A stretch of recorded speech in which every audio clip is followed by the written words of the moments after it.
വിജയലക്ഷ്മിക്ക് അരികിൽ നിന്നും ആദ്യം ചാടി എണീറ്റത് ഹേമലത തന്നെയായിരുന്നു. വിജയന്റെ ശബ്ദമാണതെന്ന് അവൾ തിരിച്ചറിഞ്ഞു കഴിഞ്ഞിരുന്നു. അതുകൊണ്ട് തന്നെ തങ്ങളുടെ മുറി ലക്ഷ്യമാക്കി ഒരൊറ്റയോട്ടം. അപ്പോൾ ആ തറവാട്ടിൽ ബാക്കിയുണ്ടായിരുന്ന അംഗങ്ങളും അവിടേക്ക് കുതിക്കുകയായിരുന്നു. മുറിയിലേക്ക് കാൽകുത്തിയ ഹേമലത ഒരു നിമിഷം പകച്ചുപോയി. വിജയൻ കിടക്കയിൽ കിടന്ന് കൈകാൽ അടിച്ച് പിടയുകയാണ്.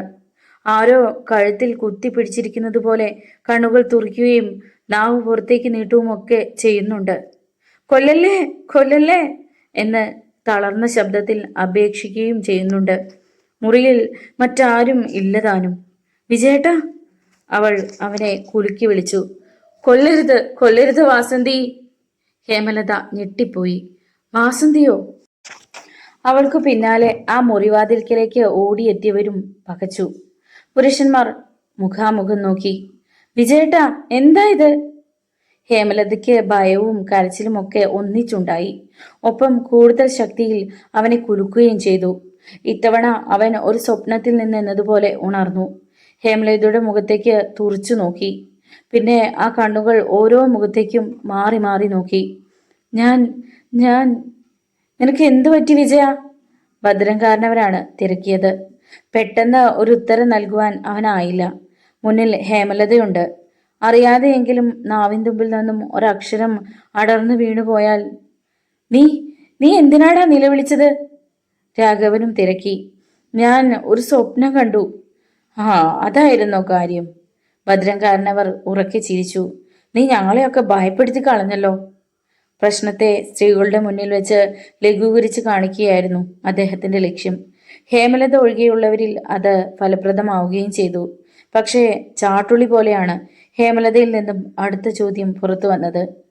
ആരാ വിജയേട്ടാ ഈ വാസന്തി? ഒരു ഞെട്ടൽ. അത് എല്ലാവരും കാണുക തന്നെ ചെയ്തു. പുരുഷന്മാരുടെ എല്ലാം മുഖങ്ങൾ വിളറിപ്പോയി. മറുപടി പറയാനാവാതെ വിജയൻ കുഴങ്ങി. ഭാര്യയ്ക്ക് മുമ്പിൽ താൻ പിടിക്കപ്പെട്ടുവെന്ന് അവൻ ഉറപ്പായി. ജീവിതത്തിൽ ഒരിക്കലും വിജയന് ഇത്രയ്ക്കൊരു പ്രതിസന്ധി ഉണ്ടായിട്ടില്ല. മുകളിൽ കറങ്ങിക്കൊണ്ടിരിക്കുന്ന ഫാൻ താഴേക്ക് വീണ് താനങ്ങ് മരിച്ചിരുന്നുവെങ്കിൽ എന്ന് പോലും അവൻ ആഗ്രഹിച്ച നിമിഷങ്ങളായിരുന്നു അത്. ഹേമലത ഒരിക്കൽ കൂടി ചോദ്യം ആവർത്തിച്ചു. എന്താ വിജയേട്ടാ മിണ്ടാത്തത്?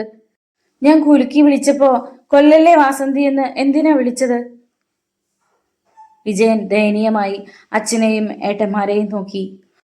ഓ വാസന്തി, ഇവൻ അങ്ങനെയാണോ ഹേമലതയെ വിളിച്ചത്? ശത്രുഘ്നൻ ഇടപെട്ടു. അതെ. എന്നിട്ട് പിന്നെ നീ എന്താടാ മിണ്ടാത്തത്? വാസന്തിയെ നീയും മറന്നുപോയോ? ഏട്ടൻ എന്തിനുള്ള ഭാവമെന്നറിയാതെ വിജയൻ പകച്ചു. തുലോം വ്യത്യസ്തമല്ലായിരുന്നു മറ്റുള്ള പുരുഷന്മാരുടെ അവസ്ഥയും. ശത്രുഘ്നൻ ഹേമലതയോടായി പറഞ്ഞു. സ്കൂളിൽ പഠിച്ചുകൊണ്ടിരിക്കുമ്പോൾ ഇവനൊരു കൂട്ടുകാരി ഉണ്ടായിരുന്നു, വാസന്തി. 2ാം ക്ലാസ് പഠിച്ചുകൊണ്ടിരിക്കുമ്പോഴാണത്. ഒരു നാൾ സ്കൂൾ വിട്ട് മടങ്ങി വരും വഴി ഇവനും അവളും തമ്മിൽ അടികൂടി. അവളെ അടിച്ചിട്ട് ഇവൻ ഓടി, അവൾ പിന്നാലെയും. അങ്ങനെ വരുമ്പോഴാണ് പാറ കയറ്റി വന്ന ഒരു ലോറി വാസന്തിയെ ഇടിച്ചു വീഴ്ത്തിയത്. ആ കുട്ടിയുടെ മരണം തൊട്ടു മുന്നിൽ കണ്ട ഇവനാകെ ഭയന്നുപോയി. അതിനുശേഷം പലപ്പോഴും ഇവൻ കൊല്ലരുതേ വാസന്തി എന്ന് പറഞ്ഞ് നിലവിളിച്ചിട്ടുണ്ട്. അത്രയും പറഞ്ഞിട്ട് ശത്രുഘ്നൻ എല്ലാവരെയും ഒന്ന് നോക്കി. വിജയലക്ഷ്മി അമ്മ ഭദ്രൻകാരനവരോട് എന്തോ ചോദിക്കാൻ ഭാവിച്ചു.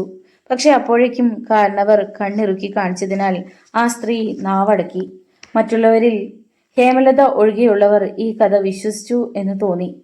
അവളുടെ കണ്ണുകളിൽ മാത്രം ഇനിയും ഒരു സംശയം ബാക്കി നിൽക്കുന്നതായി ശത്രുഘ്നന്റെ പോലീസ് മനസ്സിലാക്കി.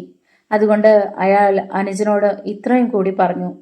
നിനക്ക് നാണമില്ലല്ലോടാ ഇപ്പോഴും ആ പെങ്കുച്ചിനെ കുറിച്ച് ഇങ്ങനെ ഓർത്ത് നിലവിളിക്കാൻ? എന്താണെന്ന് അറിയില്ല ചേട്ടാ, ഞാൻ എപ്പോഴും ആ സംഭവം ഓർത്തു പോകുന്നു. കിട്ടിയ വൈക്കോൽ തുരുമ്പിൽ പിടിച്ച് രക്ഷപ്പെടുകയായിരുന്നു വിജയന്റെ ഉദ്ദേശവും. വളരെ ചെറുപ്പത്തിൽ നടന്ന സംഭവങ്ങൾ നമ്മൾ ഒരിക്കലും മറക്കത്തില്ല, പങ്കജം പറഞ്ഞു. ഭദ്രൻകാരനവർ ആശ്വാസത്തോടെ നിശ്വസിച്ചു. തൽക്കാലത്തേക്ക് രക്ഷപ്പെട്ടു. ഓരോരുത്തരായി മുറിവിട്ടുപോയി. ഹേമലത മാത്രം അവശേഷിച്ചു. അവൾ കിടക്കയിൽ ഇരുന്നിട്ട് ഭർത്താവിന്റെ മുഖത്തേക്ക് സൂക്ഷിച്ചു നോക്കി. ചേട്ടന്റെ മനസ്സിൽ എന്തൊക്കെയോ പ്രശ്നങ്ങൾ ഒടിഞ്ഞു കിടക്കുന്നത് പോലെ എനിക്ക് തോന്നുന്നു. എന്റെയോ? അവൻ ചിരിച്ചു. പക്ഷേ ഞാനത് തന്നെ മനസ്സിലാക്കി. താൻ അഭിനയിക്കുന്നതിൽ പരാജയപ്പെടുന്നുവെന്ന്. അതെ, അവൾ തറപ്പിച്ചു പറഞ്ഞു. ശത്രുഘ്നൻ ചേട്ടൻ പറഞ്ഞ ആ വാസന്തി കഥ ഞാൻ ഒരിക്കലും വിശ്വസിക്കില്ല. പിന്നെ നിലവിളിക്കും പോലെയാണ് വിജയൻ തിരക്കിയത്. ഈ വാസന്തിക്ക് 2ാം ക്ലാസ്സിൽ ചേട്ടൻ പഠിക്കുമ്പോഴത്തെ പ്രായമൊന്നുമല്ല. അതിനൊക്കെ ശേഷം എപ്പോഴോ നടന്ന എന്തോ ഒരു സംഭവം ചേട്ടന്റെ മനസ്സിലുണ്ട്. വിജയന്റെ നാവു തളർന്നു. താൻ പിടിക്കപ്പെട്ടു കഴിഞ്ഞുവെന്ന് ബോധ്യമായതും ഇനി അവൾ യാതൊന്നും ചോദിക്കാതിരിക്കാൻ വേണ്ടി അവൻ കണ്ണുകൾ ഇറുക്കിയടച്ചു. അത് കണ്ടപ്പോൾ ഹേമലതയുടെ മനസ്സിലെ സംശയം ഏറുകയാണ് ചെയ്തത്. അമർത്തിയൊന്ന് മൂളിയിട്ട് അവൾ പുറത്തേക്ക് പോയി. അന്നുച്ചയ്ക്ക് വിജയൻ ഒന്നും കഴിച്ചില്ല. കിടക്കയിൽ നിന്നും എണീറ്റതുകൂടിയില്ല. നല്ല സുഖമില്ലെന്ന് പറഞ്ഞ് ഹേമലതയ്ക്ക് മുഖം കൊടുക്കാതെ കിടന്നു. വൈകിയപ്പോഴേക്കും സംഗതിയാകെ മാറി. വിജയന് അതികഠിനമായ പനി തുടങ്ങി. ശരീരം തുള്ളി വിറച്ചു. വല്ലാത്ത ചൂട്. ഡോക്ടർ ബാലഗോപാലൻ അനുജനെ പരിശോധിച്ചിട്ട് പറഞ്ഞു, ഹോസ്പിറ്റലിൽ അഡ്മിറ്റ് ചെയ്തേ പറ്റൂ. അതനുസരിച്ച് അപ്പോൾ തന്നെ വിജയനെ ബാലഗോപാലൻ ജോലി ചെയ്യുന്ന പട്ടണത്തിലെ ഹോസ്പിറ്റലിലേക്ക് കൊണ്ടുപോയി. ഹേമലത മാത്രമേ കൂടെ പോയുള്ളൂ. വേലക്കാരികളിൽ ആരെയെങ്കിലും കൂടി കൊണ്ടുപോകാൻ വിജയലക്ഷ്മി അമ്മ പറഞ്ഞുവെങ്കിലും വേണ്ടെന്ന് ഹേമലത ഉറപ്പിച്ചറിയിച്ചു. ഹോസ്പിറ്റലിൽ 5 നിലകളുള്ള വിശാലമായൊരു കെട്ടിടമായിരുന്നു അത്. സൂപ്പർ സ്പെഷ്യാലിറ്റി സൗകര്യങ്ങളെല്ലാം അവിടെയുണ്ട്. ഇന്ന് കേരളത്തിലെ ഏറ്റവും മികച്ച 5 ഹോസ്പിറ്റലുകൾ എടുത്താൽ അവയിലൊന്നായിരിക്കും അത്. ഡോക്ടർ ബാലഗോപാലൻ അനുജന് അർഹമായ പരിഗണന തന്നെ നൽകി. VIP കൾക്ക് മാത്രമായി ഒഴിച്ചിട്ടിരുന്ന AC മുറികളിൽ ഒന്നിൽ തന്നെയാണ് അവനെ കിടത്തിയത്. ബ്ലഡും യൂറിനുമൊക്കെ ടെസ്റ്റിനെടുത്തിട്ട് അവനെ ഇഞ്ചക്ഷൻ നൽകി ഉറക്കുന്നതിനിടയിൽ ഡോക്ടർ ബാലഗോപാലൻ ഹേമലതയോട് പറഞ്ഞു, ഇനി ഭയപ്പെടേണ്ട കാര്യമൊന്നുമില്ല. ഹേമയ്ക്ക് വേണമെങ്കിൽ വീട്ടിൽ പോകാം. എനിക്കിന്ന് നൈറ്റ് ഡ്യൂട്ടി ആയതിനാൽ ഞാനിവിടെ ഉണ്ടാകും. പോരെങ്കിൽ ഈ റൂമിലേക്ക് മാത്രമായി ഒരു നഴ്സിനെ ഡ്യൂട്ടിക്ക് ഇട്ടിട്ടുണ്ട്. എന്നാലും ഞാനിന്ന് പോകുന്നില്ല ചേട്ടാ. ശരി, ഹേമയുടെ ഇഷ്ടം. ബൈ ദ ബൈ, എന്താവശ്യമുണ്ടെങ്കിലും ഈ സ്വിച്ചിൽ വിരലമർത്തിയാൽ മതി. ഭിത്തിയിലെ സ്വിച്ച് കാട്ടിക്കൊടുത്തിട്ട് പറഞ്ഞു. അല്ലെങ്കിൽ ഫോണും ഉപയോഗിക്കാം. ശരി ചേട്ടാ. ഡോക്ടർ ബാലഗോപാലൻ പുറത്തേക്ക് പോയി. ആ മുറിയിൽ ടിവിയും ഉണ്ടായിരുന്നു. ഹേമലത അത് ഓൺ ചെയ്ത് വോളിയം കുറിച്ച് വെച്ചു. ഹിന്ദി സിനിമയിലെ പാട്ടു സീനായിരുന്നു ആ ചാനലിൽ. വിജയൻ മയക്കത്തിൽ തന്നെ. അവനെ ഇടയ്ക്കിടെ ശ്രദ്ധിക്കുന്നുണ്ട് അവൾ. ഡോർബെൽ ശബ്ദിച്ചു. അവൾ ചെന്ന് വാതിൽ തുറന്നു. ഒരു നേഴ്സ് ഫ്ലാസ്കുമായി നിൽക്കുന്നു. മനോഹരമായി ചിരിച്ചുകൊണ്ട് അവൾ അറിയിച്ചു, ഡോക്ടർ തന്നുവിട്ടതാ, ചായയാണ്. മന്ദഹാസത്തോടെ താങ്ക്സ് പറഞ്ഞ് അവളത് വാങ്ങി. രാത്രി നീരേറ്റുപുറം തറവാട്ടിലേക്ക് ഫോൺ ചെയ്ത് വിജയന് കുഴപ്പമില്ലെന്നുള്ള വിവരം ഹേമലത അറിയിച്ചു കഴിഞ്ഞിരുന്നു. അവൾക്കുള്ള ഭക്ഷണവും അവിടെ തന്നെ ഡോക്ടർ ബാലഗോപാലൻ ഏർപ്പാടാക്കിയിരുന്നു. 9:30 ആയപ്പോൾ ഒരിക്കൽ കൂടി ബാലഗോപാലൻ മുറിയിലെത്തുകയും എന്തെങ്കിലും ആവശ്യമുണ്ടെങ്കിൽ തന്നെ വിളിക്കണമെന്നും പറഞ്ഞിട്ട് പോയി. ഭക്ഷണം കഴിഞ്ഞ് കിടക്കാൻ ഭാവിക്കുകയായിരുന്നു ഹേമലത. വിജയൻ ഉറക്കം തന്നെ. അവൾ ലൈറ്റ് അണച്ചിട്ട് 0 വോൾട്ടിന്റെ ബൾബ് മാത്രം തെളിച്ചു. പെട്ടെന്നാണ് താക്കോൽ പഴുതിലൂടെ ഒരു മിന്നാമിനുങ്ങ് മുറിക്കുള്ളിലേക്ക് വന്നത്. സാധാരണ മിന്നാമിനുങ്ങളുടെ വെളിച്ചമായിരുന്നില്ല അതിന്. തീക്കനലിന്റെ നിറം. അത് ആ മുറിയിലൂടെ പറന്നു നടക്കുന്നത് അവിചാരിതമായാണ് ഹേമലത കണ്ടത്. അവൾക്ക് അത്ഭുതം തോന്നി. ചുവന്ന നിറമുള്ള മിന്നാമിനുങ്ങോ? ഇത്തരം ഒരു വർഗത്തെക്കുറിച്ച് വിചിത്ര വാർത്തകളിൽ പോലും വായിച്ചിട്ടില്ല. അങ്ങനെ ചിന്തിച്ച് ആ മിന്നാമിനുങ്ങിനെ തന്നെ നോക്കിക്കിടന്ന് അറിയാതെ അവൾ ഉറങ്ങിപ്പോയി. അപ്പോൾ മിന്നാമിനുങ്ങ് അവളുടെ തലയിണയിൽ പറന്നു വന്നിരുന്നു. ഉറക്കത്തിൽ തന്നെ ഹേമലത ചുണ്ടുകടിച്ചു. കൈകൾ കൊണ്ട് സ്വന്തം ശരീരത്തെ തഴുകി. കാലുകൾ ഇറുക്കി അടുപ്പിച്ചു. പിന്നെ കിടക്കയിൽ കിടന്ന് പുളഞ്ഞു. അത്യന്തം വികാരവതിയായി കഴിഞ്ഞിരുന്നു അവൾ. ശരീരത്തിലെ ഓരോ അണുവിലും വികാര വിസ്ഫോടനം നടക്കുകയായിരുന്നു. ഒരു പുരുഷ സാമീപ്യത്തിനു വേണ്ടി അവൾ ദാഹിച്ചു. തൊട്ടരികിൽ പനി പിടിച്ചു കിടക്കുന്ന ഭർത്താവിനെ അവൾ മറന്നു. ഹേമലത. ഐസിന്റെ തണുപ്പുള്ള ഒരു സ്ത്രീ ശബ്ദം പേര് ചൊല്ലി വിളിക്കുന്നു. അവൾ ഈണത്തിൽ വിളി കേട്ടു. ഇങ്ങനെ കിടന്നാൽ മതിയോ? നിനക്ക് ഒരു പുരുഷനെ വേണ്ടേ? വേണം. എന്നാൽ എഴുന്നേക്ക്. നിന്റെ മുറിയിലേക്ക് ഞാനൊരു പുരുഷനെ ഇട്ടുതരാം. മതിയാവോളം നിനക്കവനെ ഉപയോഗിക്കാം. അതുകഴിഞ്ഞ് വളരെ പ്രധാനമായൊരു കർമ്മം നിർവഹിക്കണം. എന്താ, ഞാൻ പറഞ്ഞതുപോലെ ചെയ്യില്ലേ? അങ്ങനെ ചെയ്യാം. അവൾ എണീറ്റു. സ്വപ്നാടനക്കാരിയെ പോലെ വാതിൽ തുറന്ന് ഇടനാഴിയിലിറങ്ങി. അവിടം ശൂന്യമായിരുന്നു. ആരോ തെളിക്കുന്ന മാർഗത്തിലൂടെ ഏതോ അജ്ഞാത ലക്ഷ്യത്തിലേക്ക് പോവുകയാണവൾ. തന്റെ ക്യാബിനോട് ചേർന്ന് ഡോക്ടർ ബാലഗോപാലിന് മറ്റൊരു മുറി കൂടി ഉണ്ടായിരുന്നു. നൈറ്റ് ഡ്യൂട്ടിയുള്ള അവസരങ്ങളിൽ ഇത്തിരി വിശ്രമിക്കുവാൻ. പതിവ് പോലെ ആ മുറിക്കുള്ളിലായിരുന്നു ഡോക്ടർ. തന്റെ പേഷ്യൻസിൽ ആരുടെയെങ്കിലും നിലയിൽ മാറ്റമുണ്ടായാൽ ഡ്യൂട്ടി നഴ്സ് അവിടേക്ക് ഫോൺ ചെയ്യും. അതാണ് പതിവ്. വാതിൽ സാധാരണയായി ചാരിയിടാറേയുള്ളൂ. രാത്രി 12 മണി കഴിഞ്ഞിട്ടുണ്ടാകും. ഇടനാഴിയിലൂടെ മറ്റാരുടെയും ശ്രദ്ധ പിടിച്ചു പറ്റാതെ അവിടെ വരെ എത്തിയ ഹേമലത ഡോക്ടർ ബാലഗോപാലിന്റെ ക്യാബിനിൽ കടന്നു. പിന്നെ ചുറ്റുപാടും ശ്രദ്ധിച്ചു. അവസാനം ആ കണ്ണുകൾ അകത്തേക്കുള്ള വാതിലിൽ പതിഞ്ഞു. അങ്ങോട്ട് നീങ്ങും മുമ്പേ അവൾ മേശപ്പുറത്തിരുന്ന ഡോക്ടറുടെ സ്റ്റെതസ്കോപ്പ് എടുക്കുവാനും മറന്നില്ല. തൊട്ടടുത്ത മുറിയിൽ അവൾ കടന്നു. ശബ്ദം കേൾപ്പിക്കാതെ വാതിൽ അകത്തുനിന്ന് അടച്ചു. സ്റ്റെതസ്കോപ്പ് കിടക്കക്കരികിൽ ഉണ്ടായിരുന്ന ഒരു സ്റ്റൂളിൽ വെച്ചിട്ട് ബാലഗോപാലിന്റെ കിടക്കയിലിരുന്നു. ചേട്ടാ, ആ വിളി കേട്ടാണ് ബാലഗോപാലൻ ഉണർന്നത്. തൊട്ടരികിൽ ഹേമലതയെ കണ്ടപ്പോൾ അയാളൊന്ന് പരുങ്ങി. എന്താ ഹേമേ, വിജയൻ എന്തെങ്കിലും?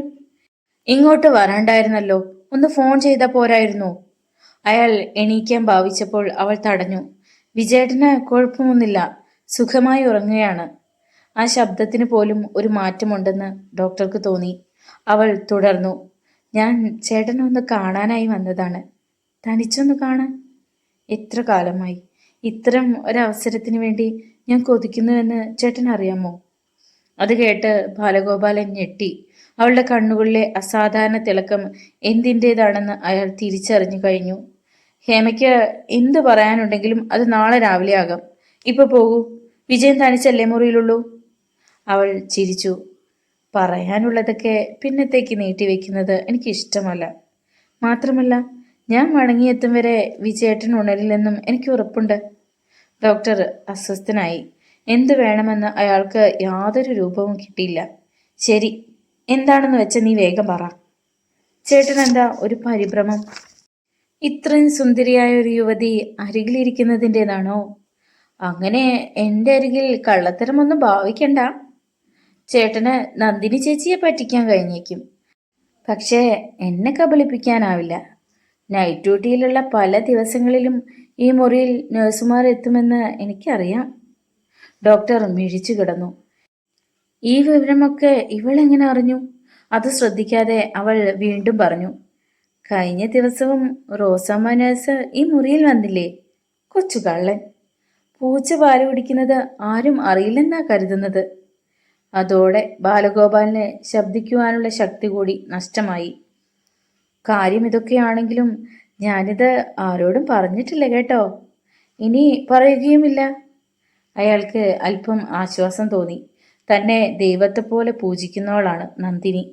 ഈ വിവരമെങ്ങാനും അറിഞ്ഞുപോയാ പിന്നീട് എന്തുണ്ടാകുമെന്ന് ഇപ്പോൾ ചിന്തിക്കുകൂടി പ്രയാസം. ഹേമ വന്ന കാര്യം പറയൂ. അവൾ ആ കണ്ണുകളിലേക്ക് നോക്കി. തറവാട്ടിൽ വെച്ച് ചേട്ടൻ ഒളികണ്ണാലെ എന്നെ നോക്കുന്നത് ഞാൻ കണ്ടിട്ടുണ്ട്. ഒരു തരം കൊതിയോടെ. വിളറിപ്പോയി ബാലഗോപാലൻ. സംഗതി സത്യമാണെങ്കിലും ഇവൾ തന്നെ ഇങ്ങനെ പറഞ്ഞപ്പോൾ, അതും അനുജന്റെ ഭാര്യ. പാടില്ല, വിജയനെ ചതിച്ചുകൂടാതാൻ. ഒരു പുതിയ ബന്ധം ഉടലെടുത്താൽ പലതും വീണ്ടും വീണ്ടും ആവർത്തിക്കപ്പെടുമെന്ന് ഡോക്ടർക്ക് അറിയാം. ഒരു തവണയെങ്കിലും പിടിക്കപ്പെട്ടാൽ. അപ്പോൾ ഹേമലത പറഞ്ഞു, ഇനി ഇങ്ങനൊരു രാത്രി നമുക്ക് കിട്ടിയെന്ന് വരില്ല. തൊണ്ട വരളുന്നത് പോലെ തോന്നി ഡോക്ടർക്ക്. അയാൾ ഉമിനീർ കുടിച്ചിറക്കി. തൊട്ടു മുന്നിൽ അനുജന്റെ ഭാര്യയാണെന്ന് ബാലഗോപാലൻ മറക്കുകയായിരുന്നു. വിറപൂണ്ട കൈകൾ അവൾക്കു നേരെ നീണ്ടുവന്നു.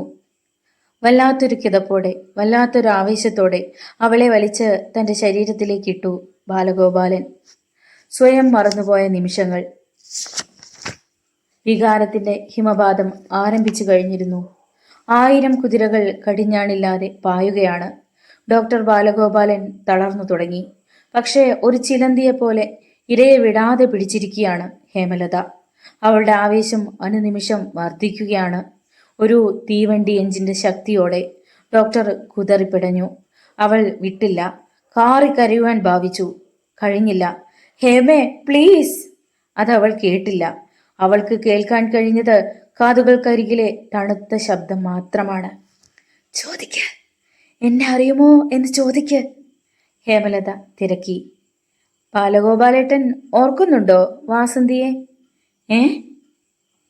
അസഹ്യമായ വേദനയ്ക്കിടയിലും ഡോക്ടറുടെ ശരീരം ഒന്ന് കിടുങ്ങി. മണി കിലുങ്ങും പോലെ ഹേമലത ചിരിച്ചു. മറക്കാൻ കഴിയില്ലെന്ന് അറിയാം. ഈ മുഖത്തേക്കൊന്ന് സൂക്ഷിച്ചു നോക്ക്. ഡോക്ടർ നോക്കി. തന്റെ ശരീരത്തിൽ അമർന്നു കിടക്കുന്നത് ഹേമലതയല്ലെന്ന് അയാൾ കണ്ടു. ആ മുഖം വാസന്തിയുടേതായിരുന്നു. അപ്പോൾ കവിളുകളിൽ തീക്കനലുകളുടെ പ്രഭ കണ്ണിൽ നിന്നും പാറി വീഴുന്നു. വായിൽ നിന്നും കൂർത്തുമൂർത്ത ദംഷ്ട്രകൾ പുറത്തേക്ക് നീണ്ടുവരുന്നു. അത്രയുമേ അയാൾ കണ്ടുള്ളൂ.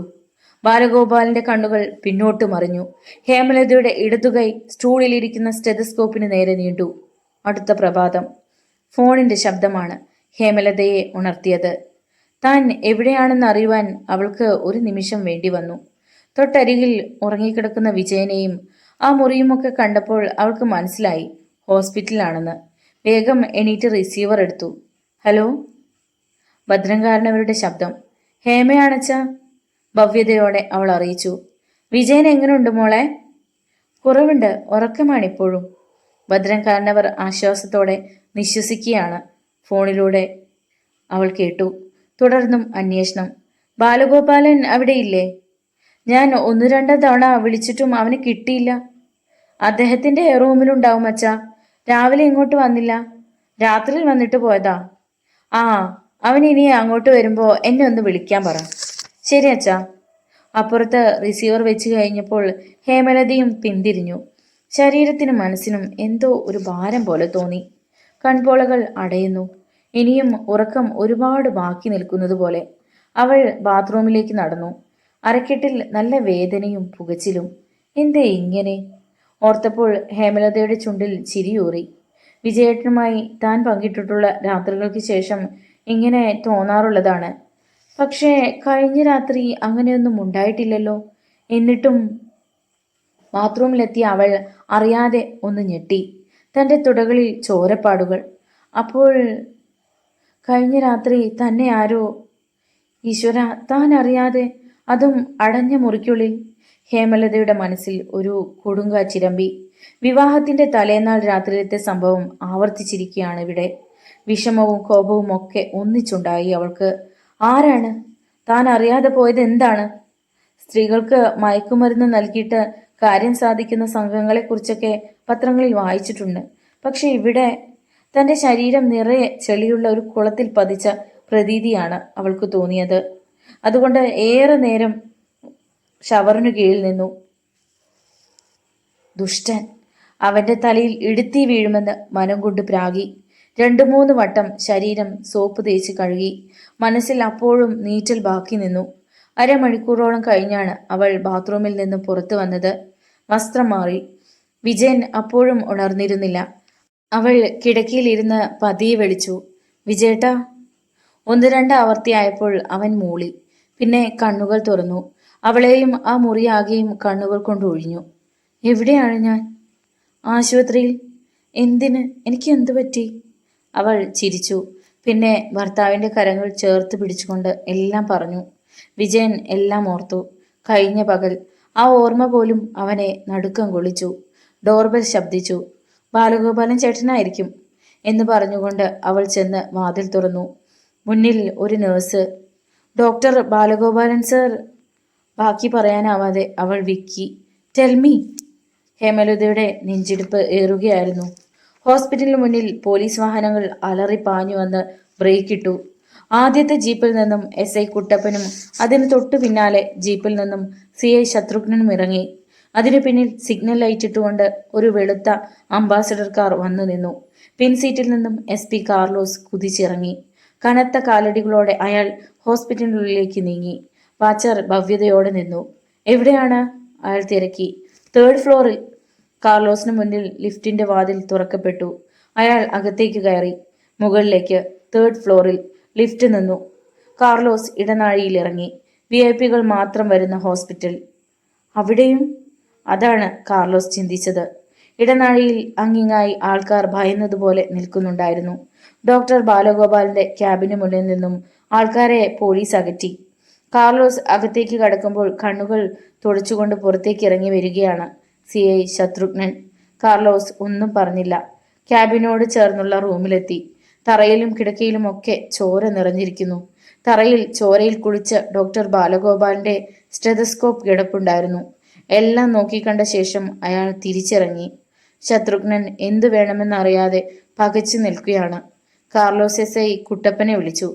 ആദ്യം ആരാണ് കണ്ടതെന്നറിയണം. പിന്നെ ഇപ്പോഴത്തെ ബാലഗോപാലിന്റെ അവസ്ഥയും. സർ. കുട്ടപ്പൻ പോയി. നിമിഷങ്ങൾക്കുള്ളിൽ ഒരു നേഴ്സുമായി മടങ്ങിയെത്തി. കാർലോസ് അവളെ അടിമുടിയൊന്നു നോക്കി.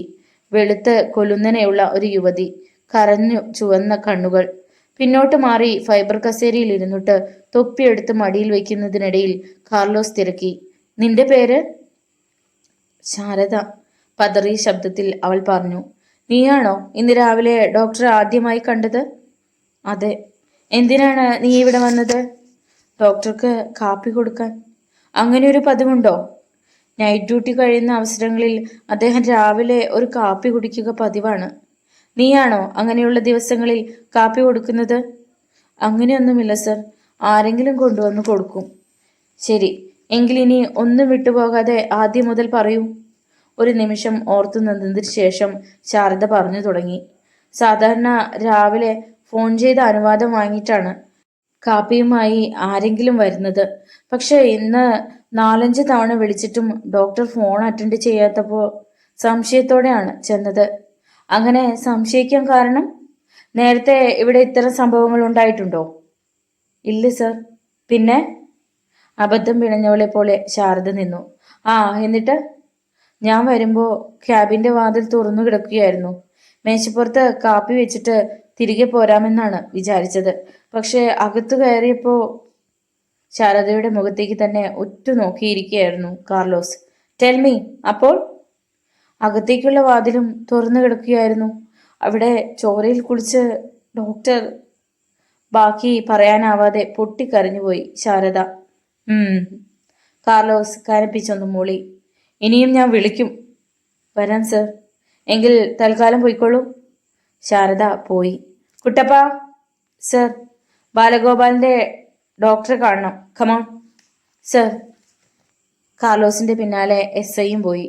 ഡോക്ടർ ആർ.വി. കുറുപ്പായിരുന്നു ബാലഗോപാലിനെ ഇന്റൻസീവ് കെയർ യൂണിറ്റിൽ അഡ്മിറ്റ് ചെയ്തിരിക്കുന്നത്.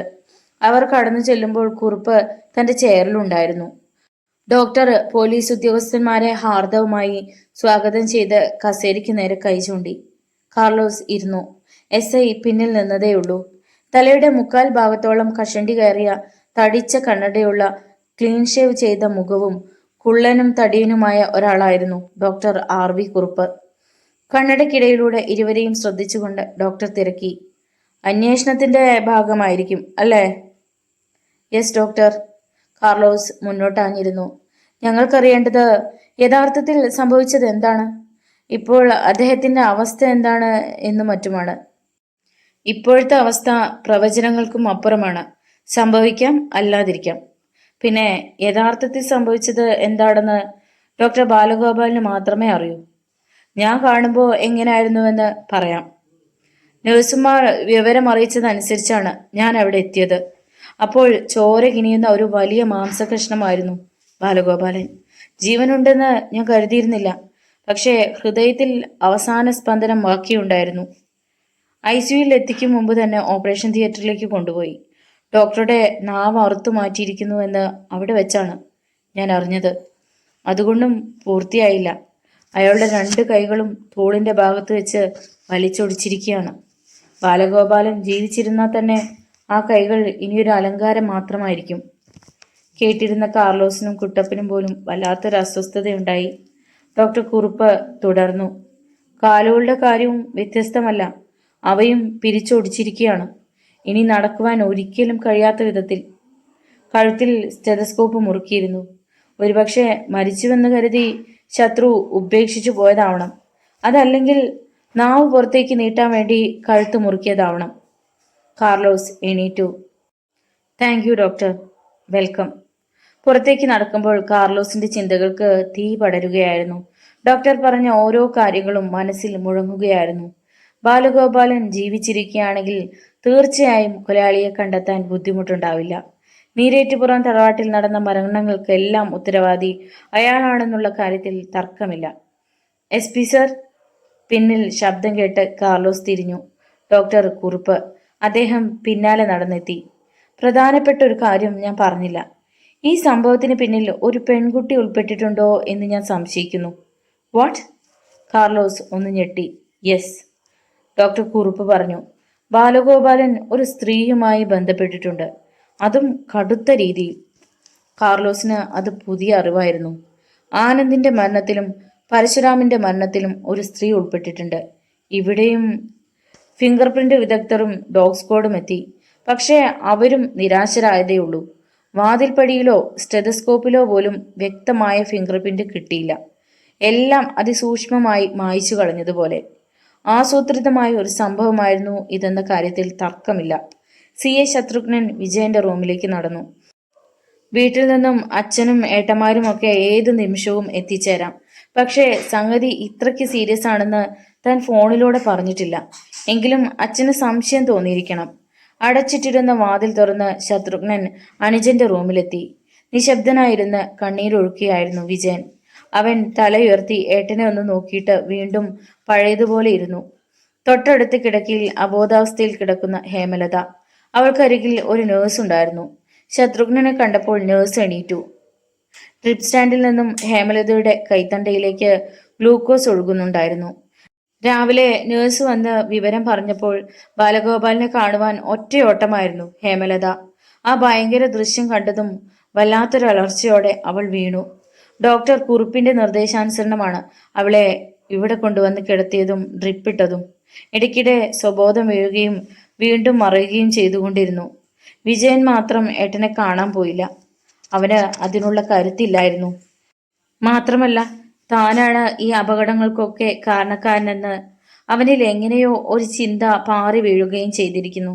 ശത്രുഘ്നൻ ഒരു കസേര വലിച്ചിട്ട് ഇരുന്നതല്ലാതെ അനുജനോട് ഒന്നും ചോദിച്ചില്ല. വിജയൻ ഒന്നും പറഞ്ഞതുമില്ല. അരമണിക്കൂർ കൂടി കഴിഞ്ഞപ്പോൾ 2 കാറുകളിൽ ഭദ്രംകാരനവർ, രാഘവൻ, ശാർങ്ങധരൻ, പ്രഭാകരൻ, വാസുദേവൻ എന്നിവർ എത്തി. ശത്രുഘ്ന, എന്റെ ബാലൻ എവിടെ? അയാളെ കണ്ടതും ഭദ്രംകാരനവർ തിരക്കി. പെട്ടെന്ന് ഒരു ഉത്തരം പറയാൻ CIക്ക് കഴിഞ്ഞില്ല. അയാൾ പതറി നിൽക്കുമ്പോൾ SP കാർലോസ് അങ്ങോട്ട് വന്നു. അമ്മാവൻ ബഹളമുണ്ടാക്കി ബാക്കിയുള്ളവരെ കൂടി വിഷമിപ്പിക്കരുത്. കാരണവർ കാർലോസിനെ തുറച്ചു നോക്കി. എന്റെ കുഞ്ഞിന് എന്തു പറ്റി? പറയാം. ബാലഗോപാലിന് ജീവനുണ്ടെന്ന് ആദ്യം അറിയുക. ആ ഒരു വാചകം മനസ്സിന് ഇത്തിരി ആശ്വാസം പകരാൻ കഴിയുന്നതായിരുന്നു. കാർലോസാണ് ഭദ്രംകാരനവരോടും മറ്റും ഉണ്ടായ കാര്യങ്ങൾ പറഞ്ഞത്. സ്തംഭിച്ചിരുന്നു പോയി എല്ലാവരും. കനത്ത നിശബ്ദതയ്ക്ക് വിരാമമിട്ടത് കാരണവർ തന്നെയാണ്. അപ്പോൾ എൻ്റെ കുഞ്ഞ് ഒരു മൃതദേഹത്തിന് തുല്യം അല്ലേ SP സാറേ? കാർലോസ് ആ വൃദ്ധന്റെ തോളിൽ ആശ്വസിപ്പിക്കാൻ എന്നവണ്ണം കൈവച്ചു. ഞാനൊന്ന് ചോദിക്കട്ടെ, എൻ്റെ കുഞ്ഞിന് സംസാരിക്കാനെങ്കിലും കഴിയുമോ? മുറിച്ചു മാറ്റിയ അവൻ്റെ നാക്ക് തുന്നിപ്പിടിപ്പിക്കാനാവില്ലേ? കാരണവരുടെ കണ്ണുകൾ നിറഞ്ഞൊഴുകി. കഴിയുമായിരുന്നു, പക്ഷേ ആ നാവ് കാണുന്നില്ല. കാരണവർ മാത്രമല്ല, മക്കളും കിടുങ്ങിപ്പോയി. ഈ നേരത്ത് നീരേറ്റുപുറം തറവാടിന്റെ മുറ്റത്ത് പുഴുങ്ങിയ നെല്ല് ഒരു പനമ്പിൽ നിരത്തുകയായിരുന്നു വിജയലക്ഷ്മി അമ്മ. തൊട്ടരികിൽ എന്തോ വീഴുന്നത് കേട്ട് തിരിഞ്ഞു നോക്കിയ ആ സ്ത്രീ ഞെട്ടിവിറച്ചു. ചോരയൊലിക്കുന്ന ഒരു നാക്ക്. ഭയപ്പെടാതെ അവർ മുകളിലേക്ക് നോക്കുമ്പോൾ ഒരു ബലിക്കാക്ക പറന്നു പോകുന്നത് കണ്ടു. വിജയലക്ഷ്മി അമ്മ ബോധമറ്റ് അവിടെ തന്നെ വീണു. നീരേറ്റുപുറം തറവാട്ടിലെ കൂടുകളിൽ കിടന്നിരുന്ന കൂറ്റൻ നായ്ക്കൾ എന്തോ കണ്ടിട്ടെന്നവണ്ണം വികൃതമായി മോങ്ങാൻ തുടങ്ങി. ചീ, അടങ്ങിക്കിടക്ക് പട്ടികളെ! ഒരു വടിയുമായി അങ്ങോട്ട് ഓടിയെടുത്ത ബാലൻ അവയ്ക്ക് നേരെ ചീറി. പക്ഷേ നായ്ക്കൾ അത് ശ്രദ്ധിച്ചില്ല. മാത്രമല്ല, വല്ലാതെ ഭയന്ന മട്ടിൽ കൂടുകളുടെ മൂലയിലേക്ക് മാറി വാലും താഴ്ത്തിയിട്ട് ഇരിക്കുകയായിരുന്നു അവറ്റകൾ. ഇതെന്നാ അപ്പ ഇങ്ങനെ? ഗോപാലൻ സ്വയം ചോദിച്ചു. അതിനുത്തരമെന്നവണ്ണം ഇലഞ്ഞിയിൽ ഇരുന്നൊരു മൂങ്ങ മൂളി. വിജയലക്ഷ്മി അമ്മ പനമ്പിൽ ബോധം മറ്റു വീഴുന്നത് വേലക്കാരികളിൽ ഒരാളാണ് കണ്ടത്. തലേന്ന് രാത്രിയിൽ പുഴുങ്ങിയ നെല്ല് ഒരു കുട്ടയിൽ അവിടേക്ക് കൊണ്ടുവരികയായിരുന്നു അവർ. ഈ രംഗം കണ്ടതും കുട്ടയും നെല്ലും അവിടെയിട്ട് നിലവിളിച്ചുകൊണ്ട് അവർ വിജയലക്ഷ്മി അമ്മയുടെ അരികിലേക്ക് ഓടിച്ചെന്നു. അത് കേട്ടാണ് തറവാടിനുള്ളിൽ നിന്നും മറ്റ് സ്ത്രീകളും പുറത്തുണ്ടായിരുന്ന ഗോപാലനും എത്തിയത്. ശ്വാസം പോലും നിലച്ച മട്ടിൽ കിടക്കുകയായിരുന്നു ആ സ്ത്രീ. എല്ലാവരും ചേർന്ന് അവരെ എടുത്തുയർത്തി ഉമ്മറത്തിണ്ണയിലേക്ക് മാറ്റിക്കിടത്തി. അതിനിടയ്ക്ക് അവിടെ കിടക്കുന്ന നാവ് മോഹിനി കണ്ടു. ഇതെന്താ? ഗോപാലൻ അങ്ങോട്ട് നോക്കി. ഓ, ഇന്നലെ പാടത്തിൻകരയിലെ ഇറച്ചിക്കടയിൽ കാളയെ കൊന്നു കാണും. അതിന്റെ അവശിഷ്ടങ്ങൾ ഏതാണ്ട് കാക്ക എടുത്തുകൊണ്ടുവന്നതാ. അവൻ അലക്ഷ്യമായി മറുപടി നൽകി. കുറച്ച് വെള്ളം എടുത്തുകൊണ്ടുവാ. കൗസല്യ വേലക്കാരിയെ നോക്കി. അവൾ അകത്തേക്ക് ഓടി. ഇതിനിടെ നേരത്തെ വന്ന ബലിക്കാക്ക ആ നാവ് കൊത്തിയെടുത്തുകൊണ്ട് തെക്കോട്ട് പറന്നുപോയി. വിജയലക്ഷ്മി അമ്മയുടെ മുഖത്ത് വെള്ളം തളിച്ചു. ആ സ്ത്രീ കണ്ണുകൾ തുറന്നു. ചുറ്റും നിന്നവരെ പരിഭ്രമത്തോടെ നോക്കി. എന്തമ്മേ, അമ്മയ്ക്ക് എന്തു പറ്റി? തലകറക്കം വന്നോ? പങ്കജൻ ചോദിച്ചു. പെട്ടെന്ന് എന്തോ ഓർമ്മയിൽ വിജയലക്ഷ്മി അമ്മ ഞെട്ടിവിറച്ചു. പറ അമ്മേ, എന്താ ഉണ്ടായത്? നാക്ക്. നാക്കോ? ആ, ചോരയൊലിക്കുന്ന നാക്ക്. ഏ? എല്ലാവരും ഞെട്ടലോടെയാണ് പനമ്പിന് നേരെ നോക്കിയത്. ഹോസ്പിറ്റൽ. വിജയന്റെ മുറിക്കുള്ളിൽ ശ്മശാന തുല്യതയായിരുന്നു. ഭദ്രം കാരണവരും മക്കളുമൊക്കെ അനന്തരകരണീയത്തെക്കുറിച്ച് യാതൊരു ബോധവുമില്ലാതെ ഇരിക്കുകയാണ്. ഹേമലതയ്ക്ക് സ്വബോധം വീണ്ടു കിട്ടിയിരുന്നു. അവൾ ആദ്യം തിരക്കിയത് ഡോക്ടർ ബാലഗോപാലിനെ കുറിച്ചാണ്. അയാൾക്ക് കുഴപ്പമൊന്നുമില്ലെന്ന് അവർ അവളോട് പറഞ്ഞെങ്കിലും കൺമുന്നിൽ കണ്ട രംഗം അവൾക്ക് ഒരിക്കലും മറക്കാൻ കഴിയുന്നതായിരുന്നില്ല. SP Carlos മടങ്ങിപ്പോയിരുന്നു. അതിനു മുമ്പ് ഡോക്ടർ RV കുറുപ്പിനോട് ഡോക്ടർ ബാലഗോപാലിന് സ്വബോധം വീണാലുടൻ തന്നെ വിവരം അറിയിക്കണം എന്ന് പറഞ്ഞിരുന്നു. സ്വബോധം വീണാലും അയാളിൽ നിന്നും ഒന്നും അറിയുവാൻ കഴിയില്ലെന്നറിയാം. എങ്കിലും നന്ദിനിയെ എങ്ങനെയെങ്കിലും വിവരം അറിയിക്കണ്ടേ? എത്ര നേരമാ തറവാട്ടിലുള്ളവരിൽ നിന്നും ഇതൊക്കെ മറച്ചു വെക്കുക? മാത്രമല്ല, എന്തെങ്കിലും പ്രയോജനം? കാരണവരുടെ ശബ്ദം പതറി. ആ ഭാവമാറ്റം എല്ലാവരിലും ഉണ്ടായി. 1-2 ദിവസം കൊണ്ട് മാറുന്ന എന്തെങ്കിലും പ്രശ്നമായിരുന്നു ബാലഗോപാലിനെങ്കിൽ അത് വീട്ടിൽ നിന്നും മറച്ചു വെക്കാമായിരുന്നു. പക്ഷെ ഇത്... ഏറെ നേരം ആരും ഒന്നും സംസാരിച്ചില്ല.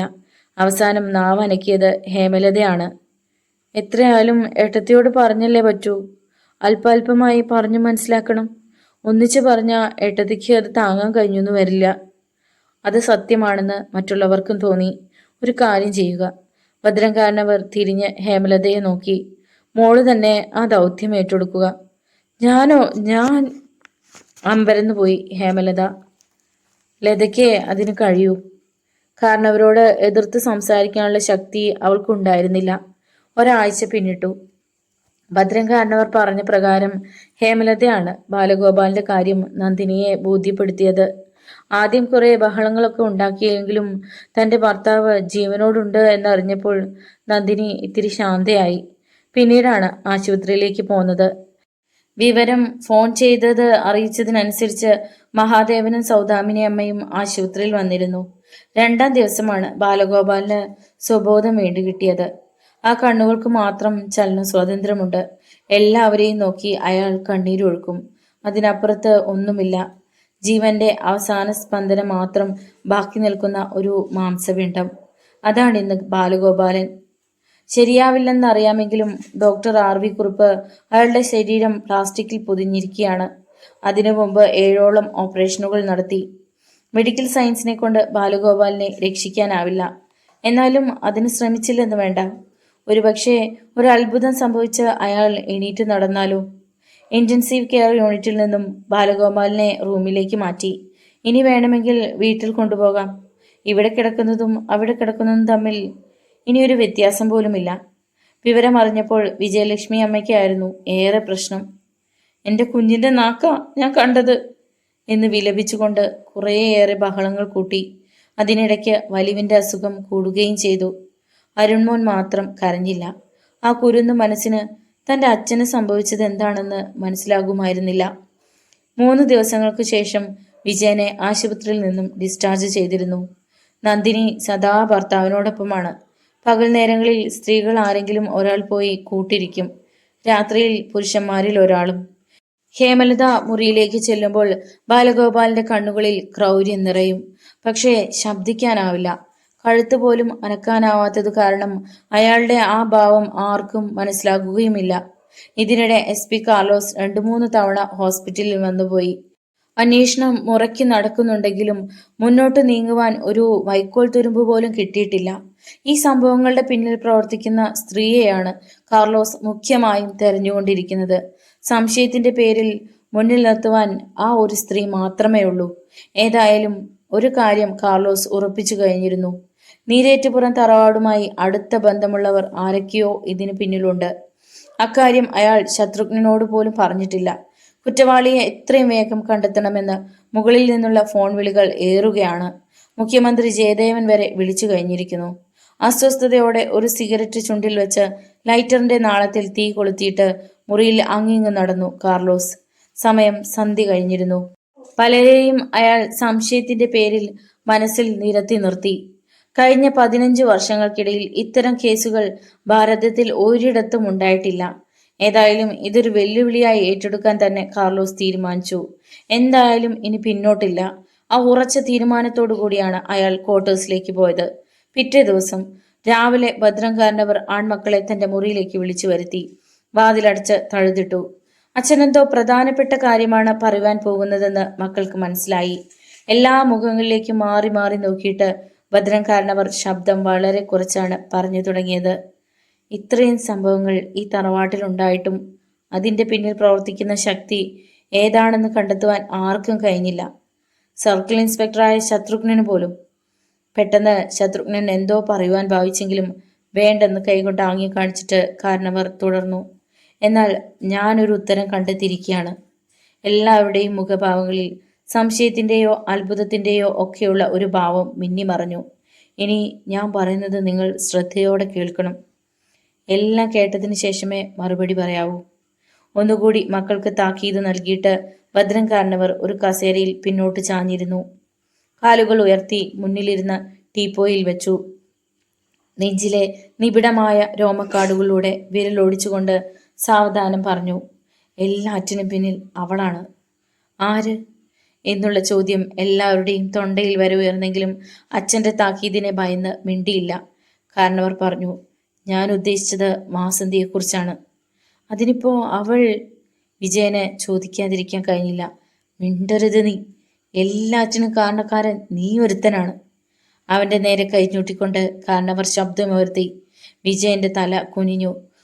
ഒരു മനുഷ്യശക്തിക്ക് കഴിയാത്തതാണ് സംഭവിച്ചുകൊണ്ടിരിക്കുന്നത്. നേരത്തെ മുതലേ എനിക്കൊരു സംശയമുണ്ടായിരുന്നു.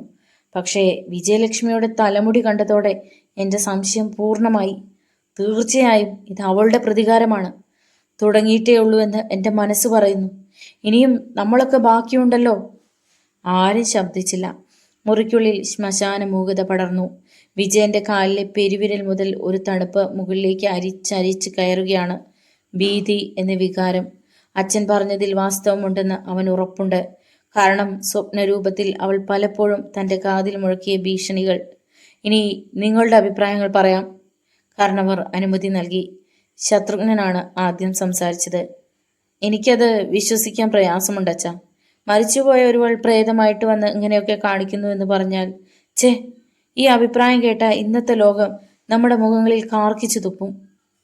ഈ അവസരത്തിൽ ഹേമലത മുറ്റത്തേക്ക് ഇറങ്ങിയത് ആരും കണ്ടില്ല. സ്ത്രീകളൊക്കെ അടുക്കളയിലും മറ്റുമായിരുന്നു. കുട്ടികൾ പഠനത്തിലും പിന്നെ സ്കൂളിൽ പോകാനുള്ള തയ്യാറെടുപ്പിലും. ശത്രുഘ്നൻ തുടരുകയായിരുന്നു. ഏതായാലും പ്രേതകഥയുടെ പേരിൽ ഈ സംഭവങ്ങളെ ഞാൻ മാറ്റി നിർത്തില്ല. പ്രേതങ്ങളിൽ എനിക്ക് യാതൊരു വിശ്വാസവുമില്ല. ആ നിമിഷമാണ് തുറന്നു കിടന്നിരുന്ന ജനാലയിലൂടെ ഒരു കല്ല് ചീറി വന്നതും ശത്രുഘ്നന്റെ തലക്കേറ്റതും. അമ്മേ എന്നൊരു വിലാപത്തോടെ ശത്രുഘ്നൻ കമിഴ്ന്നു വീണു. എന്താണുണ്ടായതെന്ന് ആദ്യം ആർക്കും മനസ്സിലായില്ല. അവർ നോക്കുമ്പോൾ ശത്രുഘ്നൻ തറയിൽ കിടന്ന് പിടയുന്നു. അയാളുടെ തല പൊട്ടി ചോര ചീറ്റുന്നു. ഇതെന്തൊരു മറിമായം! ഭദ്രംകാരനവർ വിളറിപ്പോയി. വാസന്തിയെക്കുറിച്ച് പറഞ്ഞുകൊണ്ടിരുന്നപ്പോൾ തന്നെ ഇങ്ങനെ. കോൺട്രാക്ടർ വാസുദേവനും വിജയനും കൂടി ശത്രുഘ്നനെ പിടിച്ചെഴുന്നേൽപ്പിച്ചു. ചോര നിൽക്കുന്നില്ല. ആശുപത്രി കൊണ്ടുപോകണം, രാഘവൻ പറഞ്ഞു. വേണ്ട. വേദന കടിച്ചമർത്തുന്നതിനിടയിലും ശത്രുഘ്നൻ പറഞ്ഞു, ഇവിടെ എന്തെങ്കിലും മരുന്ന് കാണും. വിജയ, ഒന്ന് നോക്കിയിട്ട് വാ. അപ്പോഴേക്കും പ്രഭാകരൻ ഒരു തുണി വലിച്ചു കീറി അനുജന്റെ ശിരസിൽ ചേർത്ത് കെട്ടിക്കഴിഞ്ഞിരുന്നു. മരുന്നെടുക്കാനായി വിജയനും വാതിൽ തുറന്ന് പുറത്തേക്ക് പോയി. അപ്പോഴാണ് മുറിക്കുള്ളിലുണ്ടായിരുന്നവർ അവിടെ കിടന്നിരുന്ന കല്ല് കാണുന്നത്. ഈശ്വര, ആരോ എറിഞ്ഞതാണല്ലോ. ശാർങ്ങധരൻ പിറുപിറുത്തു. അപ്പോഴേക്കും എല്ലാവരുടെയും നോട്ടം ജനാലയിലൂടെ പുറത്തേക്ക് നീണ്ടു ചെന്നു. പക്ഷേ അവിടെ ആരെയും കണ്ടില്ല. ഈ നേരത്തിനുള്ളിൽ ഹേമലത തിരികെ വീട്ടിനുള്ളിൽ പ്രവേശിക്കുകയും ചെയ്തിരുന്നു. അത്ഭുതമായിരിക്കുന്നല്ലോ, പ്രഭാകരൻ ആരോടൊന്നില്ലാതെ പറഞ്ഞു. വിജയൻ മരുന്ന് കൊണ്ടുവന്നു. അത് വെച്ച് ശത്രുഘ്നന്റെ മുറിവ് കെട്ടി. തൽക്കാലം ഇന്നിനി ഈ വിഷയം നമുക്ക് സംസാരിക്കണ്ട. അത് കൂടുതൽ കുഴപ്പത്തിന് വഴിതെളിക്കും എന്നെനിക്ക് തോന്നുന്നു. ഇത്തവണ ആരും പ്രതികരിച്ചില്ല, ശത്രുഘ്നൻ പോലും. അച്ഛൻ പറയുന്നതിൽ എന്തോ കാര്യമുണ്ടെന്ന് അയാൾക്കും തോന്നുകയായിരുന്നു. തൽക്കാലം എല്ലാവരും പിരിഞ്ഞു. അയ്യോ, ഇത് എന്നാ പറ്റിയതാ? മോഹിനി ശത്രുഘ്നന്റെ അവസ്ഥ കണ്ട് കരയാൻ തുടങ്ങി. അയാൾ അവളെ ആശ്വസിപ്പിച്ചുകൊണ്ട് ചിരിച്ചു. നീ വിചാരിക്കും പോലെ ഒന്നുമില്ല. മുകളിൽ നിന്ന് ഇങ്ങോട്ട് ഇറങ്ങുമ്പോൾ കോണിപ്പടിയിൽ കാലൊന്ന് വഴുതി, തല തറയിലൊന്ന് മുട്ടി, അത്രേ ഉള്ളൂ. പക്ഷെ അത് വിശ്വസിക്കുവാൻ മോഹിനിക്കായില്ല. നിനക്ക് സംശയമുണ്ടെങ്കിൽ ഏട്ടന്മാരോടോ അച്ഛനോടോ വിജയനോടോ മറ്റോ ചോദിച്ചു നോക്ക്. എന്തായാലും മോഹിനി ഒന്നും പറഞ്ഞില്ല. വിജയൻ തന്റെ മുറിയിലെത്തുമ്പോൾ ഹേമലത മുഷിഞ്ഞ തുണികളൊക്കെ പെറുക്കിയെടുക്കുകയായിരുന്നു. എന്തായിരുന്നു അച്ഛനും മക്കളും കൂടി മുകളിലത്തെ മുറിയിൽ ഒരു ഗൂഢാലോചന? ചിരിച്ചുകൊണ്ട് അവൾ തിരക്കി. വിജയന്റെ നെറ്റി ചൊളിഞ്ഞു. നീ എന്താ അങ്ങനെ ചോദിച്ചത്? അതല്ല, അച്ഛനും മക്കളും കൂടി മാത്രം മുറിയിൽ കയറി കഥ കടിച്ചതുകൊണ്ട് ചോദിച്ചു പോയതാ. വസ്തുവിനെ സംബന്ധിച്ചുള്ള ചില ചർച്ചകളിലായിരുന്നു ഞങ്ങൾ. ഹേമലത ഒന്ന് മൂളിയെങ്കിലും അവളുടെ ചുണ്ടിന്റെ കോണുകളിൽ ഒളിച്ചിരുന്ന പുഞ്ചിരി അവൻ കണ്ടില്ല. പതിവ് പോലെ വിജയൻ ഓഫീസിലേക്ക് പോയി. ഉച്ചയ്ക്ക് ഹേമലത ഡോക്ടർ ബാലഗോപാലിന്റെ മുറിയിലെത്തി. അവിടെ നന്ദിനിയോടൊപ്പം പ്രഭാകരന്റെ ഭാര്യ സുശീലയും ഉണ്ടായിരുന്നു. ഏട്ടത്തിമാരെ, ഞാനിരിക്കാം ഇവിടെ. നിങ്ങൾ ഇരുവരും പോയി ആഹാരം കഴിച്ചിട്ട് വന്നോളൂ. സുശീല എണീറ്റു. മടിയോടുകൂടിയാണെങ്കിലും നന്ദിനിയും. ഇരുവരും പുറത്തേക്ക് പോയി. ബാലഗോപാലൻ എല്ലാം കണ്ടും കേട്ടും കിടക്കുകയാണ്. അവരെ തിരിച്ചു വിളിക്കണമെന്നും ഹേമലതയെ മുറിയിൽ നിന്ന് ഓടിക്കണമെന്നും മറ്റും മനസ്സിലുണ്ട്. പക്ഷെ തനിക്ക് യാതൊരു സൂചനയും നൽകാൻ കഴിയുന്നില്ലല്ലോ എന്നയാൾ ദുഃഖത്തോടെ ഓർത്തു. എ ശത്രുഘ്നൻ മുതൽ ഇങ്ങോട്ട് തറവാടിന്റെ ശത്രുവിനെ കണ്ടെത്തുവാൻ ശ്രമിക്കുകയാണ്. പക്ഷേ തൊട്ടരികിൽ തന്നെ അവളുണ്ടെന്ന് ആരും അറിയുന്നില്ലല്ലോ ഈശ്വര. ഹേമലത ബാലഗോപാലിന്റെ മുഖത്തേക്ക് നോക്കിയൊന്ന് ചിരിച്ചു. അയാൾ കണ്ണടച്ചു കിടന്നു. രാക്ഷസി. ആശുപത്രിയിൽ അരങ്ങേറിയ സംഭവമായിരുന്നു അപ്പോഴും ബാലഗോപാലിന്റെ മനസ്സിൽ. അനുജന്റെ ഭാര്യയാണെങ്കിലും എത്രയൊക്കെ അരുതെന്ന് വിലക്കിയിട്ടും ഇവൾ തന്നെ മുൻകൈ എടുത്തപ്പോൾ തനിക്ക് പിന്മാറാൻ കഴിയാതിരുന്നത് ഏറ്റവും വലിയ തെറ്റ്. തന്റെ മുന്നിൽ ഇവൾ നിന്നപ്പോൾ നിയന്ത്രിക്കാൻ കഴിഞ്ഞില്ല എന്നതാണ് ഏറെ ശരി. ഇവളെ അനുകൂലിച്ചു പോയി. ഒടുക്കത്തെ സർപ്പസൗന്ദര്യമായിരുന്നല്ലോ. ഈ ആകാരത്തിന് മുന്നിൽ മനസ്സുകൊണ്ടെങ്കിലും താൻ കുറെ നേരത്തേക്ക് നന്ദിനിയെ വെറുത്തു പോയിരുന്നു എന്നതാണ് സത്യം. എന്തൊരാവേശമായിരുന്നു ഇവൾക്ക്! താൻ നിലവിളിക്കും എന്ന് പോലും തോന്നിപ്പോയ നിമിഷങ്ങളുണ്ട്. ഒരുപാട് കാലം വെള്ളം കുടിക്കാതെ കിടന്നിരുന്ന ഒരാൾക്ക് വെള്ളത്തോടുള്ള ആർത്തി പോലെ. അങ്ങനെയായിരുന്നു ആ നിമിഷങ്ങളിൽ ഇവൾ. അറിയാതെ അബോധാവസ്ഥയിലേക്ക് താൻ വീണുപോയോ എന്നൊരു സംശയം. കണ്ണുകൾ തുറക്കുമ്പോൾ കണ്ടത് മുന്നിൽ ഭദ്രകാളിയെ പോലെ ഇവൾ നിൽക്കുന്നതാണ്. ശക്തമായ കാറ്റിൽ എന്നവണ്ണം പാറി പറന്ന തലമുടികൾ, വായുടെ ഇരുഭാഗത്തു നിന്നും 2 പല്ലുകൾ പുറത്തേക്ക് നീണ്ടു വരുന്നത് പോലെ അപ്പോൾ തോന്നി. കണ്ണുകളിൽ അഗ്നിപ്പൊട്ടുകളുടെ തിളക്കം. ആ ഭാവം കണ്ടപ്പോൾ തനിക്കൊന്ന് അലറിക്കരണമെന്നുണ്ടായിരുന്നു. പക്ഷേ കഴിഞ്ഞില്ല. തന്റെ വായ്ക്കുള്ളിൽ എന്തോ തിരികെ കയറ്റിയിട്ട് അതിന് മുകളിൽ ഒരു പ്ലാസ്റ്റർ ഒട്ടിച്ചിരുന്നു ഇവൾ. താൻ ചാടി എണീക്കാൻ ഭാവിച്ചതാണ്. പക്ഷേ ഇവൾ സമ്മതിച്ചില്ല. ഒരു ഈറ്റപ്പുലിയെ പോലെ തന്റെ മേൽ ചാടി വീണു. നെഞ്ചിൽ ഒരു കാല് അമർത്തിക്കൊണ്ട് വലതു കൈയിൽ പിടിച്ച് ആസുരമായ ശക്തിയിൽ തിരിച്ചതു മാത്രം ഓർമ്മയുണ്ട്. ശിരസിനുള്ളിൽ നക്ഷത്രങ്ങൾ പൊട്ടിച്ചിതറുകയായിരുന്നു. അതിനിടെ ഒരു ശബ്ദം കൂടി കേട്ടു. തന്റെ തോളിൽ ഒടിയുന്ന ശബ്ദം. ഏതായാലും കണ്ണു തുറക്കുമ്പോൾ ഇവൾ സ്റ്റെതസ്കോപ്പ് കൊണ്ട് കഴുത്തിൽ മുറുക്കുകയായിരുന്നു. എതിർക്കണമെന്ന് തോന്നിയപ്പോഴാണ് അറിഞ്ഞത് തന്റെ കൈകാലുകൾക്ക് ചലന സ്വാതന്ത്ര്യം നഷ്ടപ്പെട്ടിരിക്കുന്നു. വായ്ക്കുള്ളിൽ അപ്പോൾ ബന്ധനമൊന്നും ഉണ്ടായിരുന്നില്ല. ശ്വാസം വിലങ്ങിയപ്പോൾ താൻ നാവ് നീട്ടിയതാവണം. ഇവൾ തന്റെ നാക്കിൽ പിടിച്ചതും കത്രിക പൊളയുന്നതുമാണ് അവസാനമായി കണ്ടത്. ഒപ്പം കാതുകളിൽ മന്ത്രിക്കും പോലെ ഒരു തണുത്ത ശബ്ദം. നിന്നെ ഞാനിപ്പോൾ കൊല്ലുന്നില്ലടാ. വാസന്തിയുടെ ഭ്രൂണത്തെ തകർക്കാനും അതിന്റെ മറവിൽ അവളെ ഒന്ന് ഉപയോഗിക്കാനും കാത്തിരുന്നവനല്ലേ നീ. അതിനായി കരുക്കൾ നീക്കിയവനല്ലേ നീ. കുറച്ചനുഭവിക്ക്. ഒരു നിമിഷം കൊണ്ട് പഴയകാല സംഭവങ്ങൾ പലതും ഓർത്തുപോയൊരു സമയമായിരുന്നു അത്. ഏട്ടൻ എന്താ ആലോചിക്കുന്നത്? ഹേമലതയുടെ ശബ്ദമാണ് അയാളെ ഉണർത്തിയത്. പക്ഷെ പെട്ടെന്ന് തന്റെ തെറ്റ് മനസ്സിലാക്കിയതുപോലെ അവൾ പറഞ്ഞു, സോറി ഏട്ടാ, ഏട്ടന് സംസാരിക്കാനാവില്ലെന്നത് ഞാൻ മറന്നുപോയി കേട്ടോ. പരിഹസിക്കും പോലെയായിരുന്നു ശബ്ദം. അതിരിക്കട്ടെ, ഏട്ടനെ ഇങ്ങനെയൊക്കെ ചെയ്തവരെ മറ്റുള്ളവർക്ക് ചൂണ്ടിക്കൊടുക്കാൻ പോലും കഴിയില്ല അല്ലേ? ഇതൊരു കഷ്ടം. ചാടി എണീറ്റ് അവളുടെ മുഖം അടച്ച് ഒന്ന് കൊടുക്കണമെന്നും ഇവളാണ് ഇതിന് ഉത്തരവാദിയെന്നും എല്ലാവരും കേൾക്കെ പറയണമെന്നും ഉണ്ടായിരുന്നു ബാലഗോപാലിന്. പക്ഷേ അറിയാതെ കണ്ണുകൾ നിറഞ്ഞുപോയി. തന്റെ നിസ്സഹായാവസ്ഥ അയാൾ ഓർത്തു. തനിക്ക് ഒരു നിമിഷം കൈകളൊന്ന് ചലിപ്പിക്കാൻ കഴിഞ്ഞെങ്കിൽ എഴുതി കാണിച്ചിട്ടായാലും താൻ ഇവളെ മറ്റുള്ളവരുടെ മുന്നിൽ നിരത്തി വിസ്തരിച്ചേനെ. ഛേ, ഇങ്ങനെ കുട്ടികളെ പോലെ കരഞ്ഞാലോ ഏട്ടാ? ഒന്നുമല്ലെങ്കിലും ഒരിക്കലും മറക്കാത്ത കുറെ നല്ല നിമിഷങ്ങൾ ഞാൻ അങ്ങേക്ക് സമ്മാനിച്ചിട്ടില്ലേ? കൊച്ചു കള്ളൻ, എന്തൊരു കൊതിയായിരുന്നു അപ്പോൾ. കാതുകൾക്കുള്ളിലേക്ക് തിളച്ച ലോഹം കോരിയൊഴുക്കുന്ന പ്രതീതിയാണ് ഡോക്ടർ ബാലഗോപാലിന് ഉണ്ടായത്. സർപ്പസുന്ദരി. അയാൾ കണ്ണുകൾ ഇറുക്കി അടച്ചു കളഞ്ഞു. കാതുകളും ഒന്ന് കൊട്ടി അടയ്ക്കാൻ കഴിഞ്ഞിരുന്നെങ്കിൽ. ജനാലയിലൂടെ ഒരു ചെറുകാറ്റ് വീശി വന്നു. ഏട്ടത്തി ഇപ്പൊ വരും, നല്ല കുട്ടിയായി കിടന്നു എന്ന് പറഞ്ഞ് അവൾ ഒരു തുണി കൊണ്ട് അയാളുടെ കണ്ണീർ തുടച്ചു മാറ്റി. പിന്നെ കുസൃതിയോടെ ചോദിച്ചു, നമുക്ക് പഴയതുപോലെ ഒന്നുകൂടി കൂടണ്ടേ? ഈ സമയം ബാലഗോപാലിന് മനസ്സിൽ ഒരൊറ്റ ആഗ്രഹമേ ഉണ്ടായിരുന്നുള്ളൂ. എല്ലാം കാണുന്ന ദൈവം തന്നെ എത്രയും പെട്ടെന്ന് ഒന്ന് തിരിച്ചു വിളിച്ചിരുന്നുവെങ്കിൽ എന്ന്.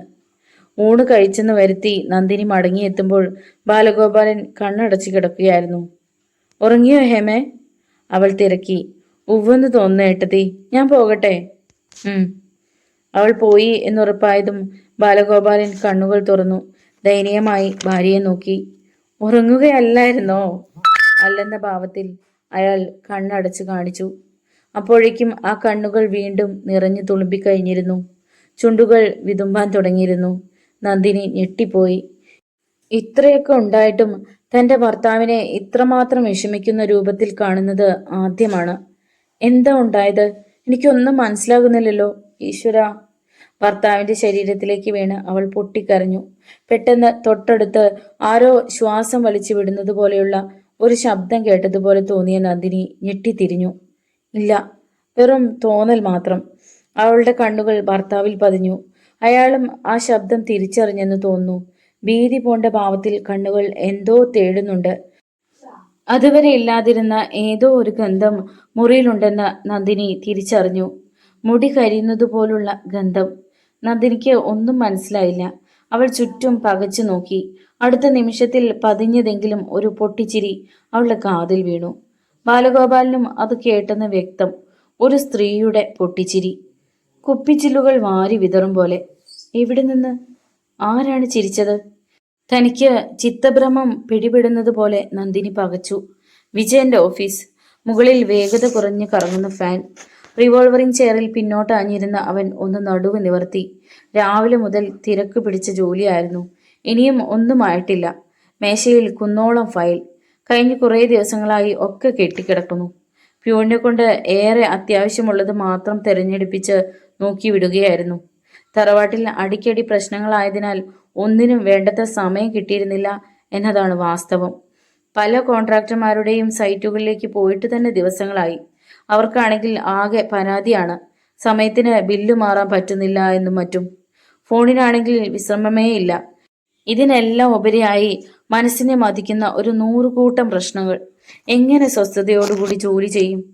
ഇന്നാണെങ്കിൽ രാവിലെ ഉണ്ടായ ആ പ്രശ്നം തന്നെ ശത്രുഘ്നൻ ചേട്ടന്റെ തലയിൽ കല്ല് വന്നു കൊണ്ടത്. ഇതൊക്കെ കാണുമ്പോൾ 16ാം നൂറ്റാണ്ടിലാണ് ജീവിക്കുന്നതെന്ന് പോലും തോന്നിപ്പോകുന്നു. ഏതായാലും ഒന്നുറപ്പാണ്, അദൃശ്യമായ എന്തോ ഒരു ശക്തി തന്റെ പിന്നാലെയുണ്ട്. അല്ലെങ്കിൽ നീരേറ്റുപുറം തറവാടിന് പിന്നാലെയുണ്ട്. ഒരുപക്ഷെ അത് വാസന്തിയുടെ പ്രേതമെന്ന് പേര് പറയാമായിരിക്കും. ഓർക്കുമ്പോൾ തന്നെ മനസ്സ് ചുട്ടുപൊള്ളുകയാണ്. ഇനിയും മഹാവിപത്തുകളുടെ ഘോഷയാത്ര ഉണ്ടാകുമെന്ന തോന്നൽ. ഫോൺ ശബ്ദിച്ചു. അവൻ അസ്വസ്ഥതയോടെ റിസീവർ എടുത്തു. യെസ്, എന്ത് ചെയ്യുകയാ? അപ്പുറത്തു നിന്നും ഹേമലതയുടെ ശബ്ദം. വിജയൻ അറിയാതെ ഒന്ന് ഞെട്ടി. ഹേമലത ഇങ്ങോട്ട് ഫോൺ ചെയ്യുക സാധാരണയല്ല. പിന്നെ ഇപ്പോൾ വിളിച്ചത്? വീട്ടിൽ എന്തെങ്കിലും അത്യാഹിതം? എന്താ ഹേമേ? ഉദ്യോഗത്തോടെയാണ് തിരക്കിയത്. എന്താ വിജയേട്ടാ ഒരുമാതിരി ഭയന്നത് മാതിരി? അവൾ ചിരിക്കുന്നത് കേട്ടു. ആശ്വാസമായി. ഏയ്, നിനക്ക് തോന്നിയതാ. ഞാൻ വെറുതെ വിളിച്ചതാ. പിന്നെ അച്ഛൻ്റെ ഫോണുണ്ടായിരുന്നു. വിശേഷിച്ച് വല്ലതും? അമ്മ കുളിമുറിയിൽ ഒന്ന് തെന്നി വീണു പോലും. അത് ശരി, നമുക്ക് അങ്ങോട്ട് ഒന്ന് പോകണ്ടേ? പോയി കളയാം. ഞാൻ വൈകിട്ട് വരുമ്പോഴേക്കും നീ ഒരുങ്ങി നിൽക്ക്. ശരി. ചോറുണ്ടോ ചേട്ടൻ? ഇല്ല, യഥാർത്ഥത്തിൽ അക്കാര്യം മറന്നുപോയിരുന്നു. ഇത്രയും നേരമായിട്ടോ? മണി 2 കഴിഞ്ഞു. ഉണ്ണാൻ തുടങ്ങിയ എങ്കിൽ വൈകിട്ട്. അവൻ ഫോൺ വച്ചു. ക്ലോക്കിലേക്ക് നോക്കി. 2:05. ഇനി ഭക്ഷണമാവാം. എണീറ്റു. ഹേമലതയുടെ അമ്മയ്ക്ക് കാര്യമായി ഒന്നും പറ്റിക്കാണില്ല. ഒന്ന് തെന്നി വീണു, അത്രമാത്രം. അല്ലെങ്കിൽ അവളുടെ ശബ്ദം അങ്ങനെ ഇരിക്കില്ലല്ലോ. ഓഫീസിനോട് ചേർന്ന ഒരു ചെറിയ മുറിയുണ്ട്. അവിടെ ഇരുന്നാണ് അവൻ ഭക്ഷണം കഴിക്കുന്നത്. ഹേമലത കൊടുത്തുവിട്ട ടിഫിൻ കാരിയറുമായി അവിടെ എത്തി. തിളപ്പിച്ചാറ്റിയ ഒരു കുപ്പി ജീരകവെള്ളവും ഒപ്പമുണ്ടായിരുന്നു. അവൻ പാത്രങ്ങൾ അയച്ചു നിരത്തി. ചോറിലേക്ക് കൈവയ്ക്കാൻ ഭാവിക്കുകയായിരുന്നു. പക്ഷേ ഞെട്ടിപ്പോയി. ചോറിനു മുകളിൽ ചുറ്റിയിരിക്കുന്ന ഏതാനും തലമുടികൾ, നീണ്ട മുടിയിഴകൾ. സ്ത്രീകൾ പാചകം ചെയ്യുന്ന വീടുകളിൽ ചിലപ്പോൾ ഒരു മുടിയോ മറ്റോ ചോറിൽ കിടക്കുക സ്വാഭാവികം. പക്ഷെ ഇത് ചോറിനുള്ളിലാണെങ്കിൽ യാദൃശികം എന്ന് കരുതാമായിരുന്നു. ഇതങ്ങനെയല്ല. മനഃപൂർവ്വം കുറേ മുടികൾ ചുറ്റിയെടുത്ത് ചോറിനു മുകളിൽ വച്ചതുപോലെ. ഉള്ള വിശപ്പ് അതോടെ പോയി. പാത്രങ്ങൾ പഴയതുപോലെ അടച്ചു വെച്ച് അവൻ എഴുന്നേറ്റു. അപ്പോൾ പ്യൂൺ അങ്ങോട്ട് വന്നു. സാറ് ചോറുണ്ണുന്നില്ലേ? നല്ല വിശപ്പില്ലടോ എന്ന് പറഞ്ഞ് കുപ്പിയിൽ നിന്ന് ഇത്തിരി ജീരകവെള്ളം എടുത്തു കുടിച്ചു. തിരികെ തന്റെ ചെയറിൽ വന്നിരുന്ന് ഒരു സിഗരറ്റ് കത്തിച്ചു. ഹേമലത ഏതായാലും അങ്ങനെ മുടി വയ്ക്കുകയില്ലെന്ന് ഉറപ്പാണ്. എന്നാൽ പൊടുന്നനെ അവനൊരു സംശയം. വിവാഹം കഴിഞ്ഞിട്ട് ഇത്രയും നാളായെങ്കിലും ഒരിക്കൽ പോലും ഫോണിലൂടെ താൻ ചോറുണ്ടോ എന്ന് അവൾ തിരക്കിയിട്ടില്ലല്ലോ. എന്ന് മാത്രം തിരക്കിയത്? അവളുടെ അമ്മ കുളിമുറിയിൽ തെന്നി വീണ വിവരം പറയുവാൻ തന്നെയാണോ ഫോൺ ചെയ്തതെന്ന് അറിയണം. ഉടൻ തന്നെ അവൻ മഹാദേവന് ഫോൺ ചെയ്തു. റിസീവർ എടുത്തത് അയാൾ തന്നെയായിരുന്നു. സൗദാമിനിയമ്മയുടെ വിവരം തിരക്കി. കുളിമുറിയിൽ വീണെന്ന് പറഞ്ഞത് സത്യം തന്നെ. പക്ഷേ കുഴപ്പമൊന്നുമില്ല എന്ന് മറുപടി കിട്ടി. എന്തായാലും വൈകിട്ട് തങ്ങൾ അങ്ങോട്ട് എത്തുമെന്ന് അറിയിച്ച് റിസീവർ വെച്ചു. അപ്പോൾ പിന്നെ ആ സംശയം അസ്ഥാനത്തായിരിക്കുന്നു. പിന്നെ എങ്ങനെ ഇത് സംഭവിച്ചു? എന്തായാലും ചിന്തകളൊക്കെ ചെന്നെത്തി നിൽക്കുന്നത് വാസന്തിയിലാണ്. വാസന്തി എല്ലാം ഇപ്പോൾ നടന്നതുമാതിരി കണ്ണുകൾക്ക് മുന്നിലുണ്ട്. വർഷങ്ങൾ എത്ര കഴിഞ്ഞിരിക്കുന്നു. വിജയൻ സിഗരറ്റ് ആഞ്ഞു വലിച്ചു. വിജയണ്ണ. അങ്ങനെ ഒരു വിളി പ്രപഞ്ചത്തിന്റെ ഏതോ കോണിൽ നിന്നും ഉയരുന്നുണ്ടോ? ഉണ്ടെന്ന് അവന് തോന്നി. വാസന്തി. അവളെ ആദ്യം കണ്ടത്. വിവശനായി വിജയൻ കസേരയിൽ പിന്നോട്ട് ചാഞ്ഞു. പൊന്നിൻ നിറമേന്തിയ നിറകതിരുകളുമായി നോക്കെത്താ ദൂരത്തോളം പരന്നു കിടക്കുന്ന പാടം. ഇത്തവണ 100 മേനിയാണ് തമ്പ്രാനെ. നീരേറ്റുപുറം തറവാടിന്റെ മുറ്റത്ത് വന്നു നിന്ന് അഴകൻ വിനയത്തോടെ പറഞ്ഞു. ആരും ഒന്ന് നോക്കി നിന്നു പോവും കതിരു കണ്ടാൽ. വാക്കുകളിൽ ആഹ്ലാദം, അഭിമാനം. ചോരയെ വിയർപ്പാക്കി അധ്വാനിച്ചതിന്റെ പ്രതിഫലമാണ് വയലേലകളിൽ. ചാരുകസേരയിൽ 4 കൂട്ടി മുറുക്കിക്കൊണ്ട് കിടക്കുകയായിരുന്ന ഭദ്രൻകാരനവർ ഒന്ന് നിവർന്നു. വായിൽ നിറഞ്ഞ തുപ്പൽ ഓട്ടുകോളാമ്പിയിലേക്ക് തുപ്പി. പിന്നെ പറഞ്ഞു. ഒക്കെ നിങ്ങളുടെ കഴിവ അഴകാ. അതിരിക്കട്ടെ, എന്നാ കൊയ്ത്തു തുടങ്ങുന്നത്? നാളെ കഴിഞ്ഞ് വരാനാ പെണ്ണുങ്ങളോട് പറഞ്ഞത്. എങ്കിൽ പിന്നെ അങ്ങനെ ആയിക്കോട്ടെ. മഴയൊന്നും പെയ്യുന്ന ലക്ഷണമില്ല. അതുകൊണ്ട് പാടത്ത് തന്നെ കളങ്ങളുണ്ടാക്കാം. എന്താ? അടിയനും അങ്ങനെയാണേ ചിന്തിച്ചിരിക്കുന്നത്. എങ്കിൽ പൊയ്ക്കോളൂ. ആ, തന്റെ പൊലയെ ഈ വഴിക്കൊന്നും കാണാനില്ലല്ലോ. എന്തു പറ്റി? അഴകൻ വെളുക്ക് ചിരിച്ചു. അടിയന്റെ മോള് വയസ്സറിയിച്ചു. അവിടെ കാര്യങ്ങളൊക്കെ നോക്കിക്കൊണ്ട് ചിരിത ഇരിപ്പായിരുന്നേ. അതെയോ? നന്നായി. അഴകൻ പോയി. പറഞ്ഞ പ്രകാരം തന്നെ കൊയ്ത്തു തുടങ്ങി. വിജയൻ ഡിഗ്രിക്ക് ഫസ്റ്റ് ഇയർ. 4ാമത്തെ ചേട്ടൻ പ്രഭാകരൻ വരെയേ വിവാഹം കഴിച്ചിട്ടുള്ളൂ. ബാലഗോപാലിന് വേണ്ടി ആലോചനകൾ മുറയ്ക്ക് നടക്കുന്നു. കൊയ്ത്തു തുടങ്ങിയ ദിവസം കോളേജ് ഉണ്ടായിരുന്നില്ല. വിജയൻ മുറിയിൽ ഒരു മൂളിപ്പാട്ടും പാടി അങ്ങനെ ഇരിക്കുമ്പോഴാണ് കാരണവർ വിളിച്ചത്. വിജയ, വെറുതെ ഇരിക്കണ്ട. ഇന്ന് പാടത്തെ കാര്യങ്ങൾ നോക്കാൻ നീ കൂടി പോന്നോളൂ. ശരി അച്ഛാ. അങ്ങനെയാണ് അവനും അന്ന് പാടത്തെത്തിയത്. 50ഓളം സ്ത്രീകൾ നിരന്നു നിന്ന് കൊയ്യുകയാണ്, കൊയ്ത്തുപാട്ടുകളും പാടിക്കൊണ്ട്. ഒരേ ക്രമത്തിൽ ഒരേ താളത്തിൽ കൊയ്തുകൊയ്ത് അവർ മുന്നോട്ട് കയറുന്നത് നോക്കി നിൽക്കുന്നത് തന്നെ ഒരു രസമായിരുന്നു. അഴകൻ അവരുടെ തലക്കിൽ തന്നെയുണ്ട്.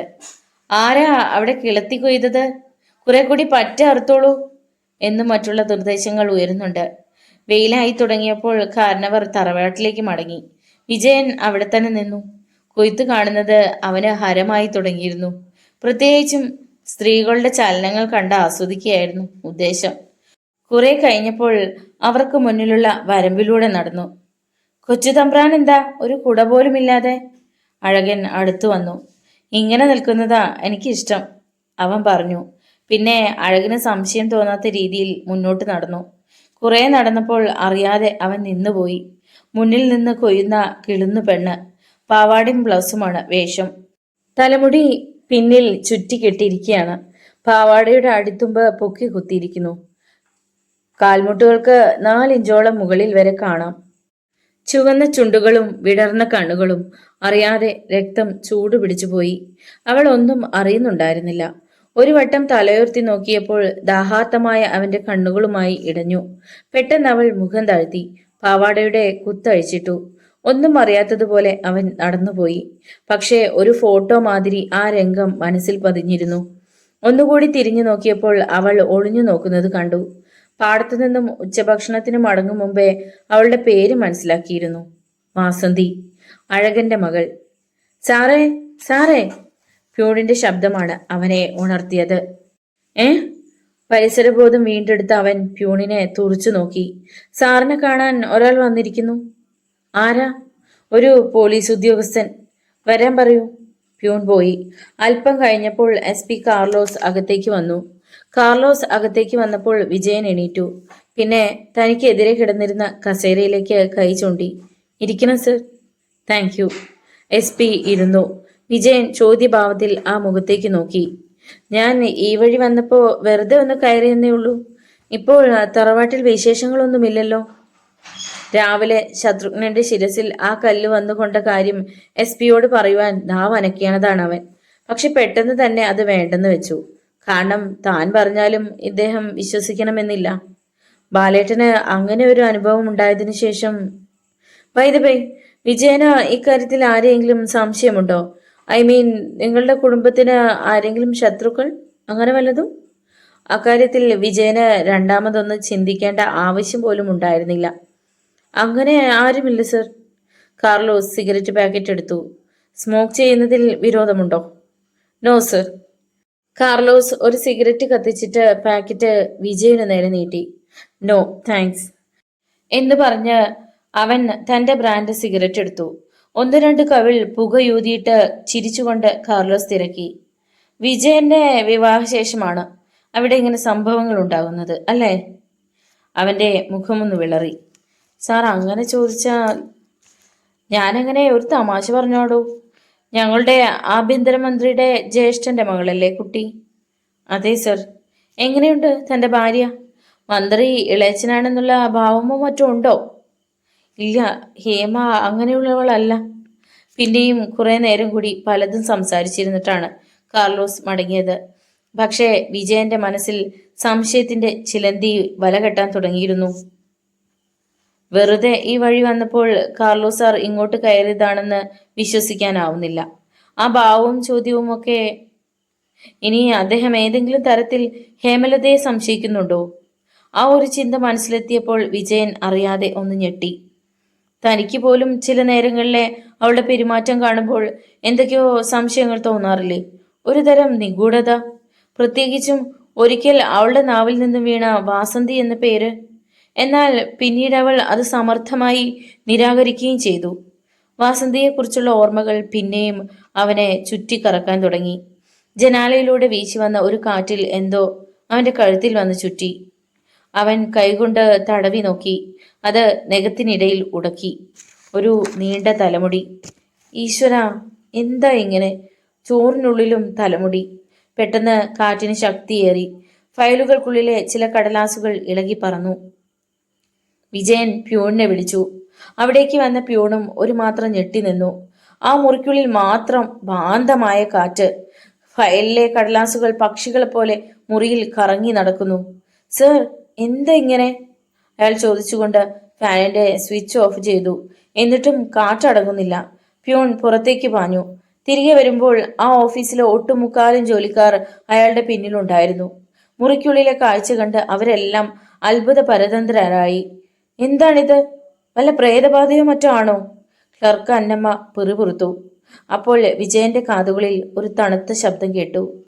ഞാൻ കൂടെയുണ്ട് വിജയണ്ണ, വാസന്തി. നിലവിളിച്ചുകൊണ്ട് അവൻ ചാടി എണീറ്റു. എന്തു പറ്റി സാറേ? മറ്റുള്ളവർ ഒരേ ശബ്ദത്തിൽ തിരക്കി. ഓ, ഒന്നുമില്ല. ആ നിമിഷം കാറ്റടങ്ങുകയും ചെയ്തു. വല്ലാത്തൊരു നിശബ്ദത. അന്തരീക്ഷത്തിൽ പറന്നു നടന്നിരുന്ന കടലാസുകൾ തറയിൽ വീണു. പ്യൂൺ അവയൊക്കെ പെറുക്കിയെടുത്തു. വിജയൻ വിയർത്തു കുളിച്ചിരുന്നു. ഓഫീസിലെ ജീവനക്കാരൊക്കെ എന്തൊക്കെയോ പെറുപിറുത്തുകൊണ്ട് മടങ്ങി. ഇനി ഒരു നിമിഷം ഇവിടെ കഴിഞ്ഞാൽ ശരിയാവില്ലെന്ന് തോന്നിയ വിജയനും തന്റെ പെട്ടിയുമായി ഇറങ്ങി. പെട്ടി കാറിനുള്ളിലേക്കിട്ട് ഡ്രൈവിംഗ് സീറ്റിലേക്ക് തിടുക്കത്തിൽ കയറി. മനസ്സിനുള്ളിൽ ഒരു ചുഴലിക്കാറ്റ് കണക്കെ ഒരു വട്ടം കറങ്ങുകയായിരുന്നു വാസന്തി. പാടത്ത് വെച്ച് കണ്ട വാസന്തിയുടെ ആ രൂപം യാതൊരു തരത്തിലും മറക്കാൻ കഴിയുമായിരുന്നില്ല വിജയന്. ഉച്ചയോട് കഴിഞ്ഞ് തന്റെ മുറിയിൽ വിശ്രമിക്കുമ്പോഴും മനസ്സിന്റെ സ്ക്രീനിൽ ഒരു ചലച്ചിത്രത്തിൽ നിന്നെന്നവണ്ണം ചിത്രങ്ങൾ തെളിയുകയായിരുന്നു. അവളുടെ സൗന്ദര്യം നിറഞ്ഞ മുഖത്തെ വശീകരണ ശക്തി, കൊഴുത്തുരുണ്ട തുടകൾ, ഉടവ് പറ്റാത്ത മാറിടങ്ങളുടെ ചലനം. കിടക്കയിൽ കിടന്നുരുണ്ടു വിജയൻ. ഇന്ന് വരെ ഒരു സ്ത്രീയോടും തോന്നാത്ത അദമ്യമായ ദാഹം, അവളുടെ ചൂടറിയാനുള്ള വ്യഗ്രത. 4 മണിയായപ്പോഴേക്കും അവൻ വീണ്ടും പാടത്തേക്ക് യാത്രയായി. അപ്പോൾ അന്നത്തെ കൊയ്ത്തു കഴിഞ്ഞ് പാടങ്ങളിൽ തന്നെ ഉണ്ടാക്കിയ താൽക്കാലിക കളങ്ങളിൽ കറ്റകൾ അടുക്കി വെക്കുകയായിരുന്നു സ്ത്രീ പുരുഷന്മാർ. അവർക്കിടയിൽ അവന്റെ കണ്ണുകൾ വാസന്തിയെ തേടി. കണ്ടു. അവൾ ഒരു തെങ്ങിൻ ചുവട്ടിലിരുന്ന് വിശ്രമിക്കുകയായിരുന്നു. അവനെ കണ്ടപ്പോൾ, അവന്റെ കൊതിമൂത്ത നോട്ടം കണ്ടപ്പോൾ അവളുടെ മുഖത്ത് നാണം ചെഞ്ചായം പൂശി. അവന്റെ കണ്ണുകൾ തന്നെ വിവസ്ത്രയാക്കുകയാണെന്ന് അവൾക്ക് തോന്നി. ശരീരത്തപ്പാടെ ഒരു കുളിരുണ്ടായതുപോലെ. ആരും ശ്രദ്ധിക്കാതിരിക്കാൻ വേണ്ടി വേറെ എങ്ങോട്ടോ നോക്കി നടക്കുന്ന ഭാവത്തിൽ അവൾ കേൾക്കാൻ തക്ക ശബ്ദത്തിൽ അവൻ പറഞ്ഞു, രാത്രിയിൽ കളത്തിൽ വരുമോ? വരുമെന്നോ ഇല്ലെന്നോ അവൾ പറഞ്ഞില്ല. നീ ഇവിടെ വന്നില്ലെങ്കിൽ ഞാൻ നിന്റെ കുടിലിൽ വരും. അത്രയും പറഞ്ഞിട്ടവൻ വേഗം നടന്നുപോയി. അവൻ ആ പറഞ്ഞതിന്റെ പൊരുൾ വ്യക്തമായും പിടികിട്ടിയില്ലെങ്കിലും സൂചനകളൊക്കെ അവൾക്ക് ബോധ്യമായി. ആ രാത്രി മടിച്ചാണ് ഭദ്രംകാരനവരുടെ മുന്നിലെത്തിയത്. അച്ഛാ. ഘനഗംഭീരമായ ശബ്ദത്തിൽ ഒരു മൂളൽ. പറയാൻ വന്നത് തൊണ്ടയിൽ കുരുങ്ങി. എന്താടാ? അച്ഛന്റെ മുന്നിലേക്ക് വരണ്ടായിരുന്നുവെന്ന് തോന്നി. വന്നുപോയ നിലയ്ക്ക് ഇനി മറുപടി നൽകിയേ പറ്റൂ. ഞാൻ കൂടി കളത്തിൽ കാവലിന്. ഭദ്രംകാരനവർ പൊട്ടിച്ചിരിച്ചു. അതെന്താടാ നിനക്ക് ഇന്ന് ഇങ്ങനൊരു പൂതി തോന്നാൻ? പാടത്തും പറമ്പിലും കൃഷി ഇറങ്ങുന്നത് നാണക്കേടാണെന്നല്ലേ ധരിച്ചു വെച്ചിരുന്നത് നീ? മിണ്ടിയില്ല. ആ, പൊയ്ക്കോ. മഞ്ഞുകൊള്ളാതെ മാടത്തിന് കീഴെ ഇരുന്നോളം. ശരി അച്ഛാ. തികട്ടി വന്ന ആഹ്ലാദം ഉള്ളിലൊതുക്കി വിനയത്തോടെയാണ് യാത്ര പറഞ്ഞത്. പാടത്തെ കളത്തിൽ തറവാട്ടിൽ നിന്ന് ആരെങ്കിലും പോയി കാവലിരിക്കുന്ന ഒരു ഏർപ്പാടുണ്ടായിരുന്നു. ആരെങ്കിലും നെല്ല് മോഷ്ടിച്ചു കൊണ്ടുപോകും എന്ന ഭീതിയല്ല, മറിച്ച് തൊഴിലാളികളുമായി സംസാരിച്ചിരുന്ന് അനുനയത്തിൽ അവരെ കൊണ്ട് വേഗം ജോലി ചെയ്യുക. എത്രയും നേരത്തെ നെല്ല് പത്തായത്തിനുള്ളിലാക്കുക. കച്ചി തുറുവിലും. അല്ലെങ്കിൽ കാലം തെറ്റി ഒരു മഴ പെയ്തു പോയാൽ ആകെ കൊഴിഞ്ഞത് തന്നെ. അങ്ങനെ തറവാട്ടിൽ നിന്നും വിജയൻ പാടത്തേക്ക് യാത്രയായി. കയ്യിൽ ഒരു ടോർച്ചും കരുതിയിരുന്നു. പാടത്ത് കളത്തിനരികിൽ പെട്രോമാക്സുകൾ കത്തി നിൽക്കുന്നത് അകലെ വെച്ചേ കണ്ടു. കാവലിനെത്തുന്നവർക്ക് ഇരിക്കാൻ മേൽക്കൂര കച്ചി കൊണ്ട് തന്നെ നിർമ്മിച്ച താൽക്കാലിക ഷെഡുകൾ ഉണ്ടാക്കാറുണ്ട്. ഇവയെ ചില സ്ഥലങ്ങളിൽ മാടം എന്നാണ് വിളിച്ചു പോന്നിരുന്നത്. വിജയൻ ചെല്ലുമ്പോൾ മാടത്തിന്റെ അരികിലിരുന്ന് പുകയില ചവയ്ക്കുകയായിരുന്നു അഴകൻ. അവനെ കണ്ടപ്പോൾ അയാൾ അത്ഭുതം കൂറി. അല്ല, കൊച്ചമ്പ്രാനോ? എന്തോന്ന് പറ്റി ഇങ്ങനെ പോരാൻ? അവൻ ചിരിച്ചു. എല്ലാം പഠിച്ചിരിക്കേണ്ട അഴക. അത് നേരാ. കളത്തിൽ മധ്യഭാഗത്തായി നെടുകെട്ടി മുറുക്കിയിരുന്ന ഇഴയുടെ ഇരുഭാഗത്തു നിന്നും മെതിക്കുന്നവർ. വിജയന്റെ കണ്ണുകൾ അവർക്കിടയിൽ വാസന്തിയെ തേടി. കണ്ടില്ല. അവന് വല്ലായ്മ തോന്നി. അവൾ എന്തേ വന്നില്ല? സംസാരത്തിനിടയിൽ തന്ത്രപൂർവം അഴകനോട് തന്നെ ചോദിച്ചു. അഴകന്റെ കുടിലിന്ന് എല്ലാവരും വന്നോ മെതിക്കാൻ? ഇല്ല ഒച്ചമ്പ്രാനെ, അടിയനും ചിരിതേമേ വന്നിട്ടുള്ളൂ. വാസന്തി ഇതുവരെ മെതിച്ചിട്ടില്ല. അടുത്ത പൂപ്പിലാവട്ടെ. ഇത്തവണ അവള് കൊയ്യാൻ വന്നിരുന്നു. വീട്ടില് അവൾ ഒറ്റയ്ക്ക് കിടക്കുമോ? പേടിയില്ലേ? ഞങ്ങളുടെ വീടുകളൊക്കെ അടുത്തടുത്തല്ലേ, അപ്പൊ പിന്നെ പേടിക്കേണ്ട കാര്യമൊന്നുമില്ല. കിട്ടാനുള്ളത് അഴകനിൽ നിന്ന് കിട്ടിക്കഴിഞ്ഞു. അയാളുടെ കുടിലിൽ വാസന്തി തനിച്ചേയുള്ളൂ. ആ ഓർമ്മ തന്നെ മനസ്സിൽ പുളകം കൊള്ളിച്ചു. ആ കുടില് എവിടെയാണെന്ന് വിജയനറിയാം. അഴകനെ വിളിക്കാനായി പലപ്പോഴും അവിടെ പോയിട്ടുണ്ട്. ഇനി ആരും അറിയാതെ അവിടെ എത്തണം. കുറെ കച്ചിവാരി മാടത്തിന് കീഴെ നിരത്തി, ഒരു മെത്ത പോലെ. പിന്നെ അതിൽ മലർന്നു കിടന്നു. കൊച്ചമ്പ്രാന് ഉറക്കം വരുന്നുണ്ടാവും അല്ലേ? അഴകൻ വെറ്റിലക്കറ പിടിച്ച മോണ കാട്ടി ചിരിച്ചു. അടിയങ്ങള് ഉറങ്ങണമെങ്കിൽ ഇനി കൊയ്ത്തും എതിയും കഴിയണം. വിജയൻ ചിരിച്ചു. കുറെ കഴിഞ്ഞ് അഴകൻ പറഞ്ഞു, അടിയനും അങ്ങോട്ട് പോയി 4 കറ്റ ചവിട്ടട്ടെ? ശരി. സമയം കഴിഞ്ഞു. എല്ലാവരും മെതിയുടെ ലോകത്താണ്. വിജയൻ എണീറ്റു. അഴകന്റെ വീട് ലാക്കാക്കി ഇരുളിലൂടെ നീങ്ങി. ഒരു വാഹനത്തിന്റെ കാതു തുളഞ്ഞു കയറുന്ന ഹോൺ, അലറുന്ന ബ്രേക്കിന്റെ ഒച്ച. വിജയൻ ഒന്ന് ഞെട്ടി. ഈശ്വര! സെക്കൻഡുകളുടെ വ്യത്യാസത്തിൽ അപകടം ഒഴിവായി. അവൻ ബ്രേക്ക് ആഞ്ഞമർത്തി. കാർ ഇടത്തേക്ക് വെട്ടിച്ചു. എന്തോന്നോർത്തോണ്ടാടാ വണ്ടിയുമായി ഇറങ്ങുന്നത്? മുന്നിലെ ലോറിയിൽ നിന്നും ഡ്രൈവർ പുഴുത്ത് തെറി വിളിച്ചു. വിജയൻ വല്ലാതെ കിതയ്ക്കുന്നുണ്ടായിരുന്നു. പരിസരം അറിയാതെയാണ് താൻ ഇത്രയും നേരം കാർ ഓടിച്ചത്. ആ ചിന്ത അവനെ നടുക്കി. വിജയൻ നീരേറ്റുപുറം തറവാട്ടിലെത്തുമ്പോൾ ഹേമലത ഒരുങ്ങിക്കൊണ്ടിരിക്കുകയായിരുന്നു. അവന്റെ മനസ്സിനെ ബാധിച്ചിരുന്ന നടുക്കം അപ്പോഴും മാറിയിരുന്നില്ല. ഒരു നിമിഷം കൂടി വൈകിപ്പോയിരുന്നെങ്കിൽ കാർ ആ ലോറിയുമായി കൂട്ടിയിടിച്ച്. ഹോ, എന്താ വിജയേട്ടാ മുഖം വല്ലാതിരിക്കുന്നത്? ഹേമലത അയാളെ ശ്രദ്ധിച്ചുകൊണ്ട് തിരക്കി. ഒരു ചെറിയ തലവേദന പോലെ. അവൻ ബാത്റൂമിൽ കയറി മുഖം കഴുകി വന്നു. യാത്ര ചെയ്യാൻ ബുദ്ധിമുട്ടുണ്ടോ? എങ്കിൽ നമുക്ക് യാത്ര മാറ്റിവെക്കാം, അവൾ അറിയിച്ചു. ഓ വേണ്ട, അത്ര വലിയ വേദനയൊന്നുമില്ല. അവൾ പോയി ചായയുമായി വന്നു. പിന്നെ ടിഫിൻ കാരിയർ എടുത്തു. ഇതിന് നല്ല ഭാരമുണ്ടല്ലോ. ചേട്ടൻ ചോറുണ്ടില്ലേ? ഇല്ല. അതെന്താ? ചോറിനുള്ളിൽ തലമുടി. അവന് പറയാതിരിക്കാൻ കഴിഞ്ഞില്ല. തലമുടിയോ? ഹേമലതയുടെ നെറ്റി ചൊളിഞ്ഞു. അങ്ങനെ സംഭവിക്കാൻ യാതൊരു സാധ്യതയുമില്ലല്ലോ. ഞാൻ തന്നെയാണ് ചോറ് വിളമ്പി വെച്ചത് എന്ന് പറഞ്ഞുകൊണ്ട് അവൾ ചോറിന്റെ തട്ടം തുറന്നു നോക്കി. ചേട്ടൻ ചോറിനുള്ളിൽ തൊട്ടിട്ട് പോലുമില്ലല്ലോ, പിന്നെ എങ്ങനെ മുടിയുണ്ടെന്നറിഞ്ഞു? അവളുടെ ചോദ്യം കേട്ട് അവൻ തല തിരിച്ചു നോക്കി. ചോറിന് മുകൾ ഭാഗത്ത് തന്നെ ഒരു പിടി മുടി ഇരിപ്പുണ്ട്. എവിടെ? ചേട്ടൻ അതെടുത്ത് കളഞ്ഞോ? ഇല്ല. പാത്രത്തിനുള്ളിലേക്ക് നോക്കിയ വിജയൻ ഒന്ന് ഞെട്ടി. അതിനുള്ളിൽ മുടിയില്ല. ഇതെന്തൊരു അത്ഭുതം! മുടിയാണെന്ന് കണ്ടപ്പോൾ തന്നെ താൻ പാത്രം അടച്ചതാണ്. എന്നിട്ടും വിവശനായി അവൻ കസേരയിലേക്ക് ചാരി. തന്റെ ബുദ്ധിക്ക് തന്നെ മന്ദത ഉണ്ടായിരിക്കുന്നു. കാണുന്നതും വിശ്വസിക്കുന്നതും ഒക്കെ മിഥ്യകൾ മാത്രം. എന്താ ഇങ്ങനെ? എന്തിയ വിജയേട്ടാ മുടി? ഹേമലത വീണ്ടും തിരക്കി. അതിനൊരു ഉത്തരം നൽകുവാൻ അവനായില്ല. ഓഫീസിൽ നടന്ന കാര്യങ്ങളൊക്കെ ഇവളോട് പറഞ്ഞാൽ പരിഹസിക്കുകയുള്ളൂ ഇവൾ. ആ, നീ ആ പാത്രം കൊണ്ടുപോയി വെച്ചിട്ട് വാ, നമുക്ക് പുറപ്പെടാം. അധികം രാത്രിയാകുന്നതിന് മുമ്പ് നമുക്കങ്ങ് എത്തണ്ടേ? അവൾ പാത്രം കൊണ്ടുപോയി വെച്ചിട്ട് വന്നു. അച്ഛനോടും അമ്മയോടും മറ്റും യാത്ര പറഞ്ഞിട്ട് ഇരുവരും കാറിൽ കയറി. യാത്രക്കിടയിൽ മനസ്സ് മറ്റെങ്ങും സഞ്ചരിക്കാതിരിക്കാൻ അവൻ ശ്രദ്ധിച്ചുകൊണ്ടിരുന്നു. ഹേമലതയുടെ വീട്ടിലെത്തുമ്പോൾ 8 മണി കഴിഞ്ഞിരുന്നു. സൗദാമിനി അമ്മയുടെ നടുവിന് ഇത്തിരി കുഴമ്പ് പുരട്ടി ആവി പിടിക്കുകയായിരുന്നു വേലക്കാരി. ഈ കാണുന്ന മാതിരി ഒന്നുമില്ല കേട്ടോ, മകളെയും മരുമകനെയും കണ്ട് ചിരിയോടെ മഹാദേവൻ പറഞ്ഞു. ഒരു ചെറിയ കൊളുത്തിപ്പിടിക്ക്, അതിനുവേണ്ടി ചെയ്യുന്നതാണിത്. ഹേമലത അമ്മയ്ക്ക് അരികിലിരുന്നു. വിജയൻ മഹാദേവനോടൊപ്പം വിസിറ്റിംഗ് റൂമിലിരുന്നു. നിനക്ക് വിശേഷമൊന്നും ആയില്ലേ മോളെ? സൗദാമിനി അമ്മ മകളെ നോക്കി. അവളുടെ മുഖത്ത് നാണത്തിൽ പൊതിഞ്ഞ ഒരു ചിരിയുണ്ടായി. പിന്നെ ഒന്നുമില്ല എന്ന ഭാവത്തിൽ തല അനക്കി കാട്ടി. അധികം ഇങ്ങനെ വെച്ച് താമസിപ്പിക്കണ്ട കേട്ടോ, പിന്നെ അത് ഏറെ കുഴപ്പമാകും. അമ്മയുടെ ഉപദേശം. രാത്രി കനത്തു. തന്റെ ഓഫീസ് റൂമിൽ കയറി മരുമകനെ ചെറുതായി സൽക്കരിക്കാനും മഹാദേവൻ മറന്നില്ല. എല്ലാവരും ഒന്നിച്ചിരുന്ന് അത്താഴം കഴിച്ചു. നാട്ടുകാര്യങ്ങളും വീട്ടുകാര്യങ്ങളും ഒക്കെ സംസാരത്തിനിടയിൽ വന്നു. അവിടെ എത്തിയതിനു ശേഷം തന്റെ മനസ്സിന് വല്ലാത്ത ഒരാശ്വാസം വന്നിരിക്കുന്നതായി വിജയൻ അറിഞ്ഞു. അത്താഴശേഷം വിജയനും ഹേമലതയും അവരുടെ മുറിയിലെത്തി. ഹേമലത നേരത്തെ ഉറങ്ങിപ്പോയി. എന്തുകൊണ്ടോ പക്ഷേ വിജയന് ഉറങ്ങുവാൻ കഴിഞ്ഞില്ല. മനസ്സിൽ വീണ്ടും താൻ ലോറിയുമായി കൂട്ടിയിടിക്കാൻ തുടങ്ങിയ രംഗം ഓർമ്മ വന്നു. ജീവിതത്തിൽ ആദ്യമായാണ് അങ്ങനെ അശ്രദ്ധയോടെ വണ്ടി ഓടിക്കുന്നത്. അല്ലെങ്കിലും വാസന്തിയെക്കുറിച്ച് ചിന്തിക്കുമ്പോൾ സൗന്ദര്യത്തിൽ ഒട്ടും പിന്നിലല്ല. എന്നിട്ടും വാസന്തിയെക്കുറിച്ചുള്ള ചിന്തകൾക്ക് പോലും 1000 വർണ്ണങ്ങളാണ്.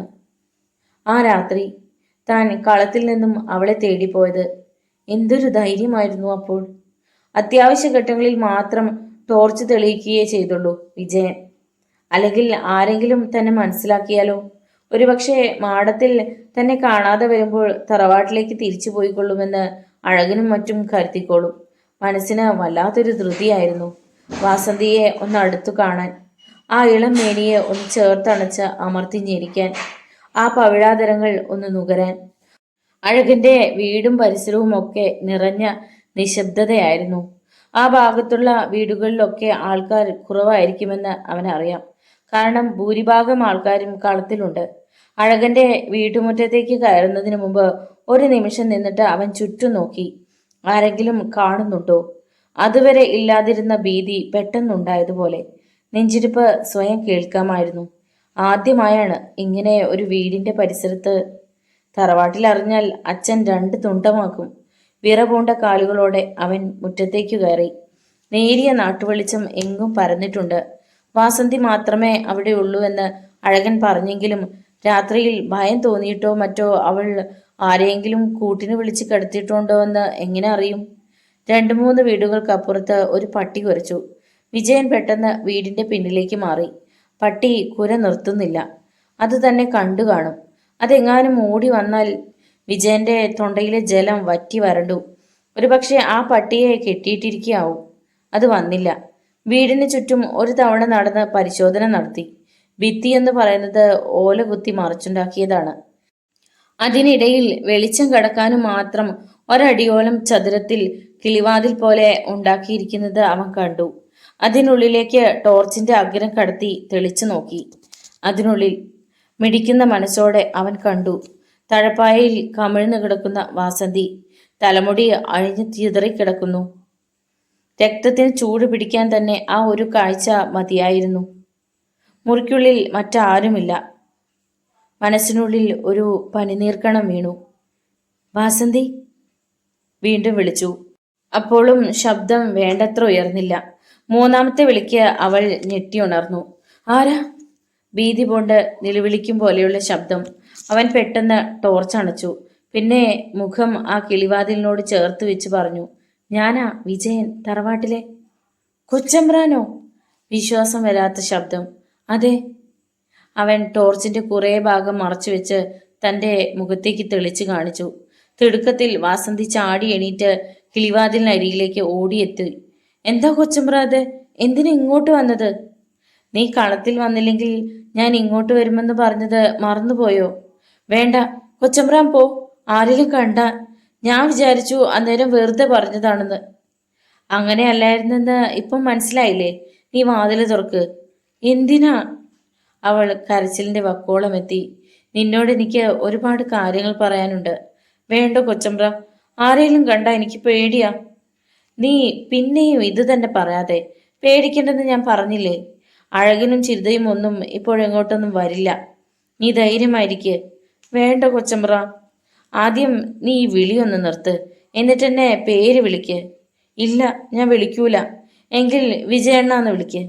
അവൾ മിണ്ടിയില്ല. ദേ, ഇങ്ങനെ നിന്ന് വല്ലവരും കണ്ട അത് ഏറെ കുഴപ്പമാണ്. നീ വാതിൽ തുറക്ക്. എൻ്റെ പൊന്നു മോളല്ലേ, ഞാൻ പറയുന്നത് കേക്ക്. യോ, എന്തൊക്കെയാ എന്നെ ഈ വിളിക്കുന്നത്? ഇങ്ങനൊന്നും വിളിക്കണ്ട. അവൻ ചിരിച്ചു. നീ ഒരു പൊട്ടി പെണ്ണാ. ഇങ്ങനൊക്കെ വിളിക്കുന്നത് ഇഷ്ടമില്ലാത്ത പെണ്ണുങ്ങളുണ്ടോ? വിളിക്കുന്നതൊക്കെ ഇഷ്ടമാ, പക്ഷേങ്കില് കൊച്ചമ്പ്രാനൊന്നും ഇങ്ങനെ വിളിക്കേണ്ട. കൊച്ചമ്പ്രാനല്ല പെണ്ണെ, വിജയണ്ണൻ. അങ്ങനെ വിളിക്ക്. വേണ്ട, ഞാൻ വിളിക്കില്ല. വിളിക്കാൻ. വേണ്ട വിജയണ്ണ. കൊച്ചു കള്ളി, അങ്ങനെ വഴിക്ക് വാ. പെട്ടെന്നാണ് അത് കേട്ടത്. നേരത്തെ കുറിച്ചുകൊണ്ടിരുന്ന പട്ടിയുടെ ശബ്ദം അടുത്തടുത്ത് വരുന്നു. തന്നെ ലക്ഷ്യമാക്കി അത് ഓടിയടുക്കുകയാണെന്ന് വിജയൻ അറിഞ്ഞു. ഒപ്പം വെളിച്ചവും തെളിഞ്ഞു. പട്ടിയുടെ പിന്നാലെ ആൾക്കാരുമുണ്ട്. പിടി വീണത് തന്നെ. വിജയന്റെ ഹൃദയമിടിപ്പേറി. വിജയണ്ണ!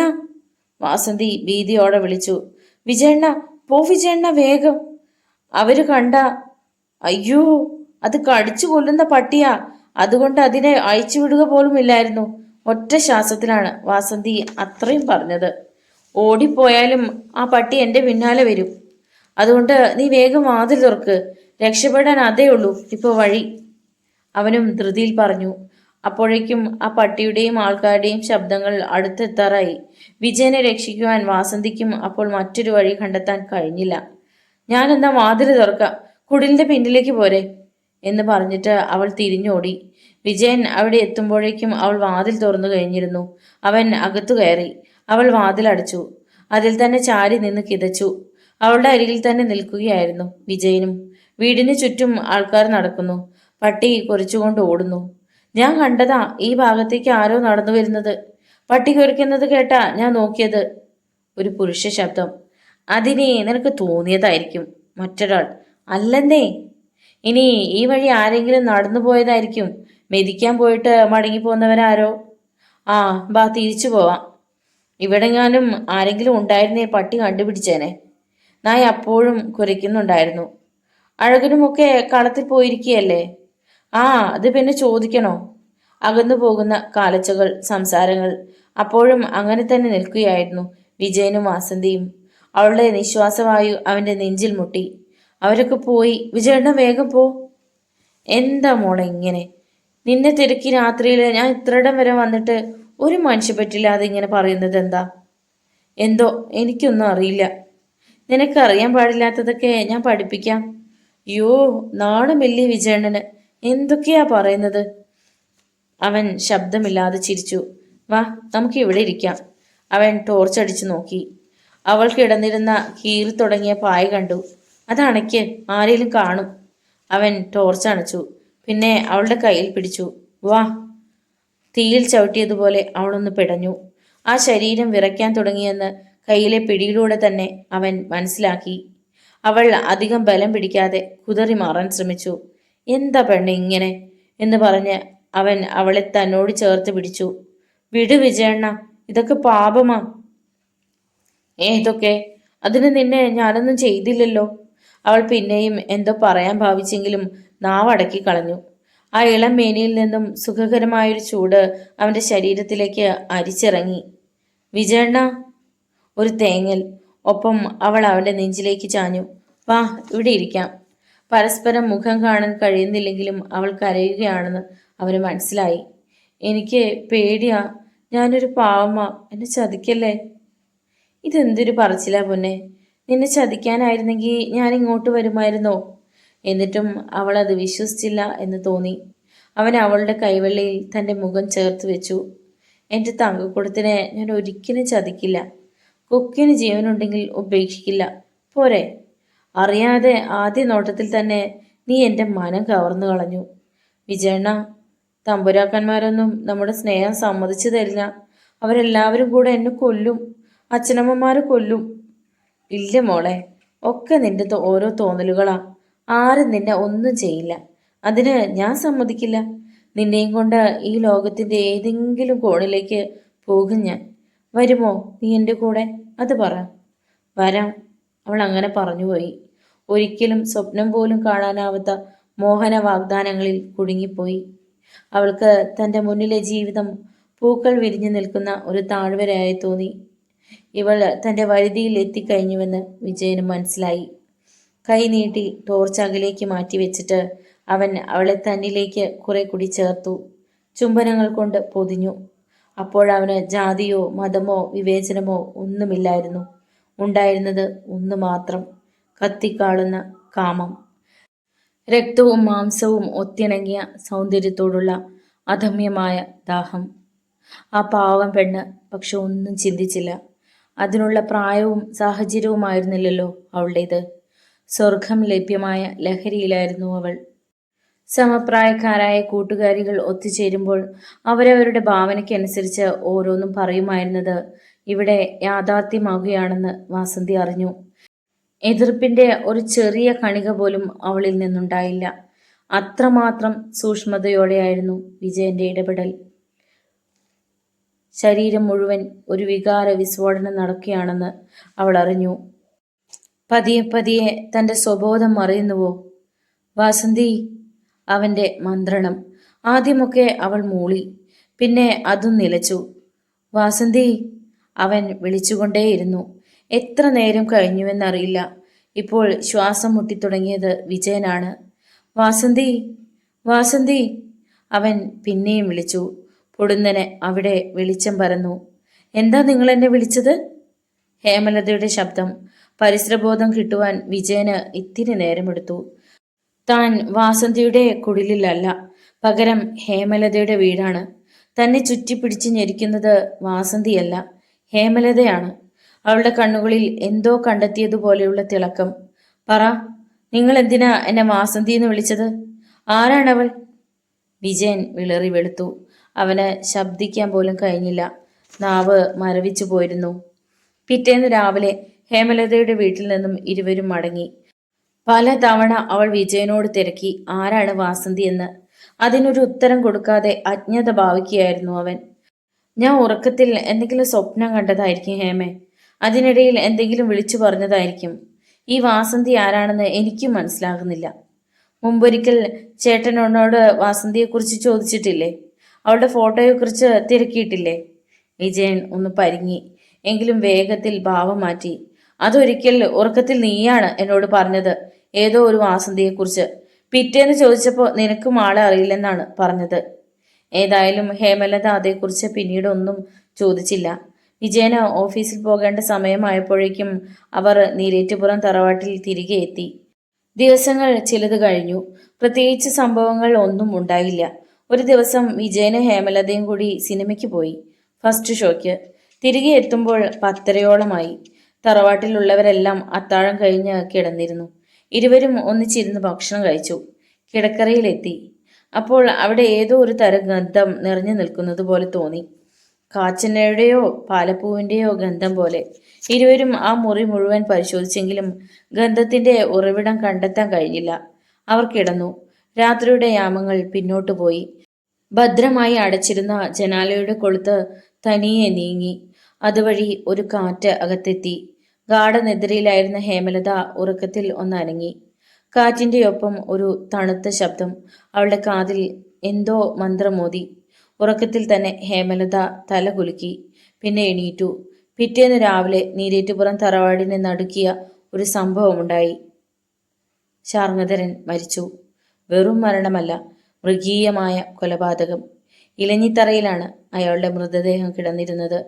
വളരെ ശ്രദ്ധിച്ചാൽ മാത്രമേ അത് ശാർങ്ങധരനാണെന്ന് പറയുമായിരുന്നുള്ളൂ. അത്രയ്ക്കു മാറ്റം. ശിരസ് ഒരു വലിയ കല്ലുകൊണ്ട് ഇടിച്ചു തകർത്തിരുന്നു. അയാളുടെ ഒപ്പം കിടന്നിരുന്ന കൗസല്യ പോലും സംഭവം അറിയുന്നത് രാവിലെയാണ്. രാവിലെ എണീറ്റപ്പോൾ ഭർത്താവിനെ കിടക്കയിൽ കണ്ടില്ലെങ്കിലും തുറന്നു കിടക്കുന്ന വാതിൽ കണ്ടപ്പോൾ അയാൾ പുറത്തിറങ്ങിയതായിരിക്കുമെന്നാണ് അവൾ കരുതിയത്. മീനുമോളെയും വിളിച്ചുണർത്തിയിട്ട് അവൾ അടുക്കളയിലേക്ക് പോയി. ഭർത്താവിനുള്ള കാപ്പിയുമായി തിരികെ എത്തിയപ്പോൾ തറവാടിന്റെ മുൻഭാഗത്തു നിന്ന് ആരുടെയോ നിലവിളി കേട്ടു. അങ്ങോട്ട് ഓടിച്ചെന്നു. എന്താടാ നീ കിടന്ന് അലറി വിളിക്കുന്നത്? ഭദ്രം കാരണവർ കോപത്തോടെ ഗോപാലിനോട് തിരക്കുകയായിരുന്നു. അവിടെ ഇലഞ്ഞിത്തറയിൽ. അവൻ കൈ ചൂണ്ടി. ആ ശബ്ദം വിറയ്ക്കുന്നുണ്ടെന്ന് കാരണവരും മനസ്സിലാക്കി. അവിടേക്ക് നോക്കിയപ്പോൾ ആരോ കിടക്കുന്നത് കണ്ടു. ധൃതിയിൽ ഇറങ്ങി അങ്ങോട്ട് നടക്കുമ്പോൾ മറ്റുള്ള അംഗങ്ങളെല്ലാം അദ്ദേഹത്തിന്റെ പിന്നാലെ എത്തിക്കഴിഞ്ഞിരുന്നു. ഇലഞ്ഞിത്തറയിൽ. ഒന്നേ നോക്കാൻ കഴിഞ്ഞുള്ളൂ. കാരണവരുടെ കണ്ടത്തിൽ നിന്നും ഒരാർത്തനാദമുയർന്നു. രക്തത്തിൽ കുളിച്ച് ശിരസ് ചതഞ്ഞരഞ്ഞ് ഒരു മനുഷ്യരൂപം. ഇലഞ്ഞിത്തറ മുഴുവൻ ഒഴുകി പരന്നിരിക്കുന്ന ചോര. അവിടേക്ക് വരിവെച്ചെത്തുന്ന ഉറുമ്പുകളുടെ കൂട്ടം. ആ മൃതദേഹം ആദ്യം തിരിച്ചറിഞ്ഞത് കൗസല്യ തന്നെയായിരുന്നു. ശാർങ്ങധരേട്ടാ എന്നൊരു വിലാപവും അവൾ ബോധം കെട്ട് തറയിലേക്ക് മറിഞ്ഞു. അവിടെ കൂട്ട നിലവിളി ഉയർന്നപ്പോഴേ അടുത്ത വീടുകളിലുള്ളവർക്ക് മനസ്സിലായിരുന്നു വീണ്ടും ഏതോ അത്യാഹിതം നടന്നുവെന്ന്. ശത്രുഘ്നൻ ഏട്ടന്റെ ശവശരീരത്തിലേക്ക് നോക്കി നിന്നു. ഇലഞ്ഞിക്ക് മുകളിലിരുന്ന് സംതൃപ്ത ഭാവത്തിൽ ഒരു മൂങ്ങ ആ കാഴ്ച കാണുകയായിരുന്നു. വീണ്ടും ഒരു കൊലപാതകം കൂടി. ഭദ്രം കാരണവർ അകലെ എവിടേക്കോ ദൃഷ്ടികൾ ഉറപ്പിച്ച് അങ്ങനെ ചിന്തിച്ചിരിക്കുകയായിരുന്നു. ഒക്കെയും കാരണക്കാരി വാസന്തിയാണെന്ന് അദ്ദേഹത്തിന്റെ മനസ്സ് പറയുന്നു.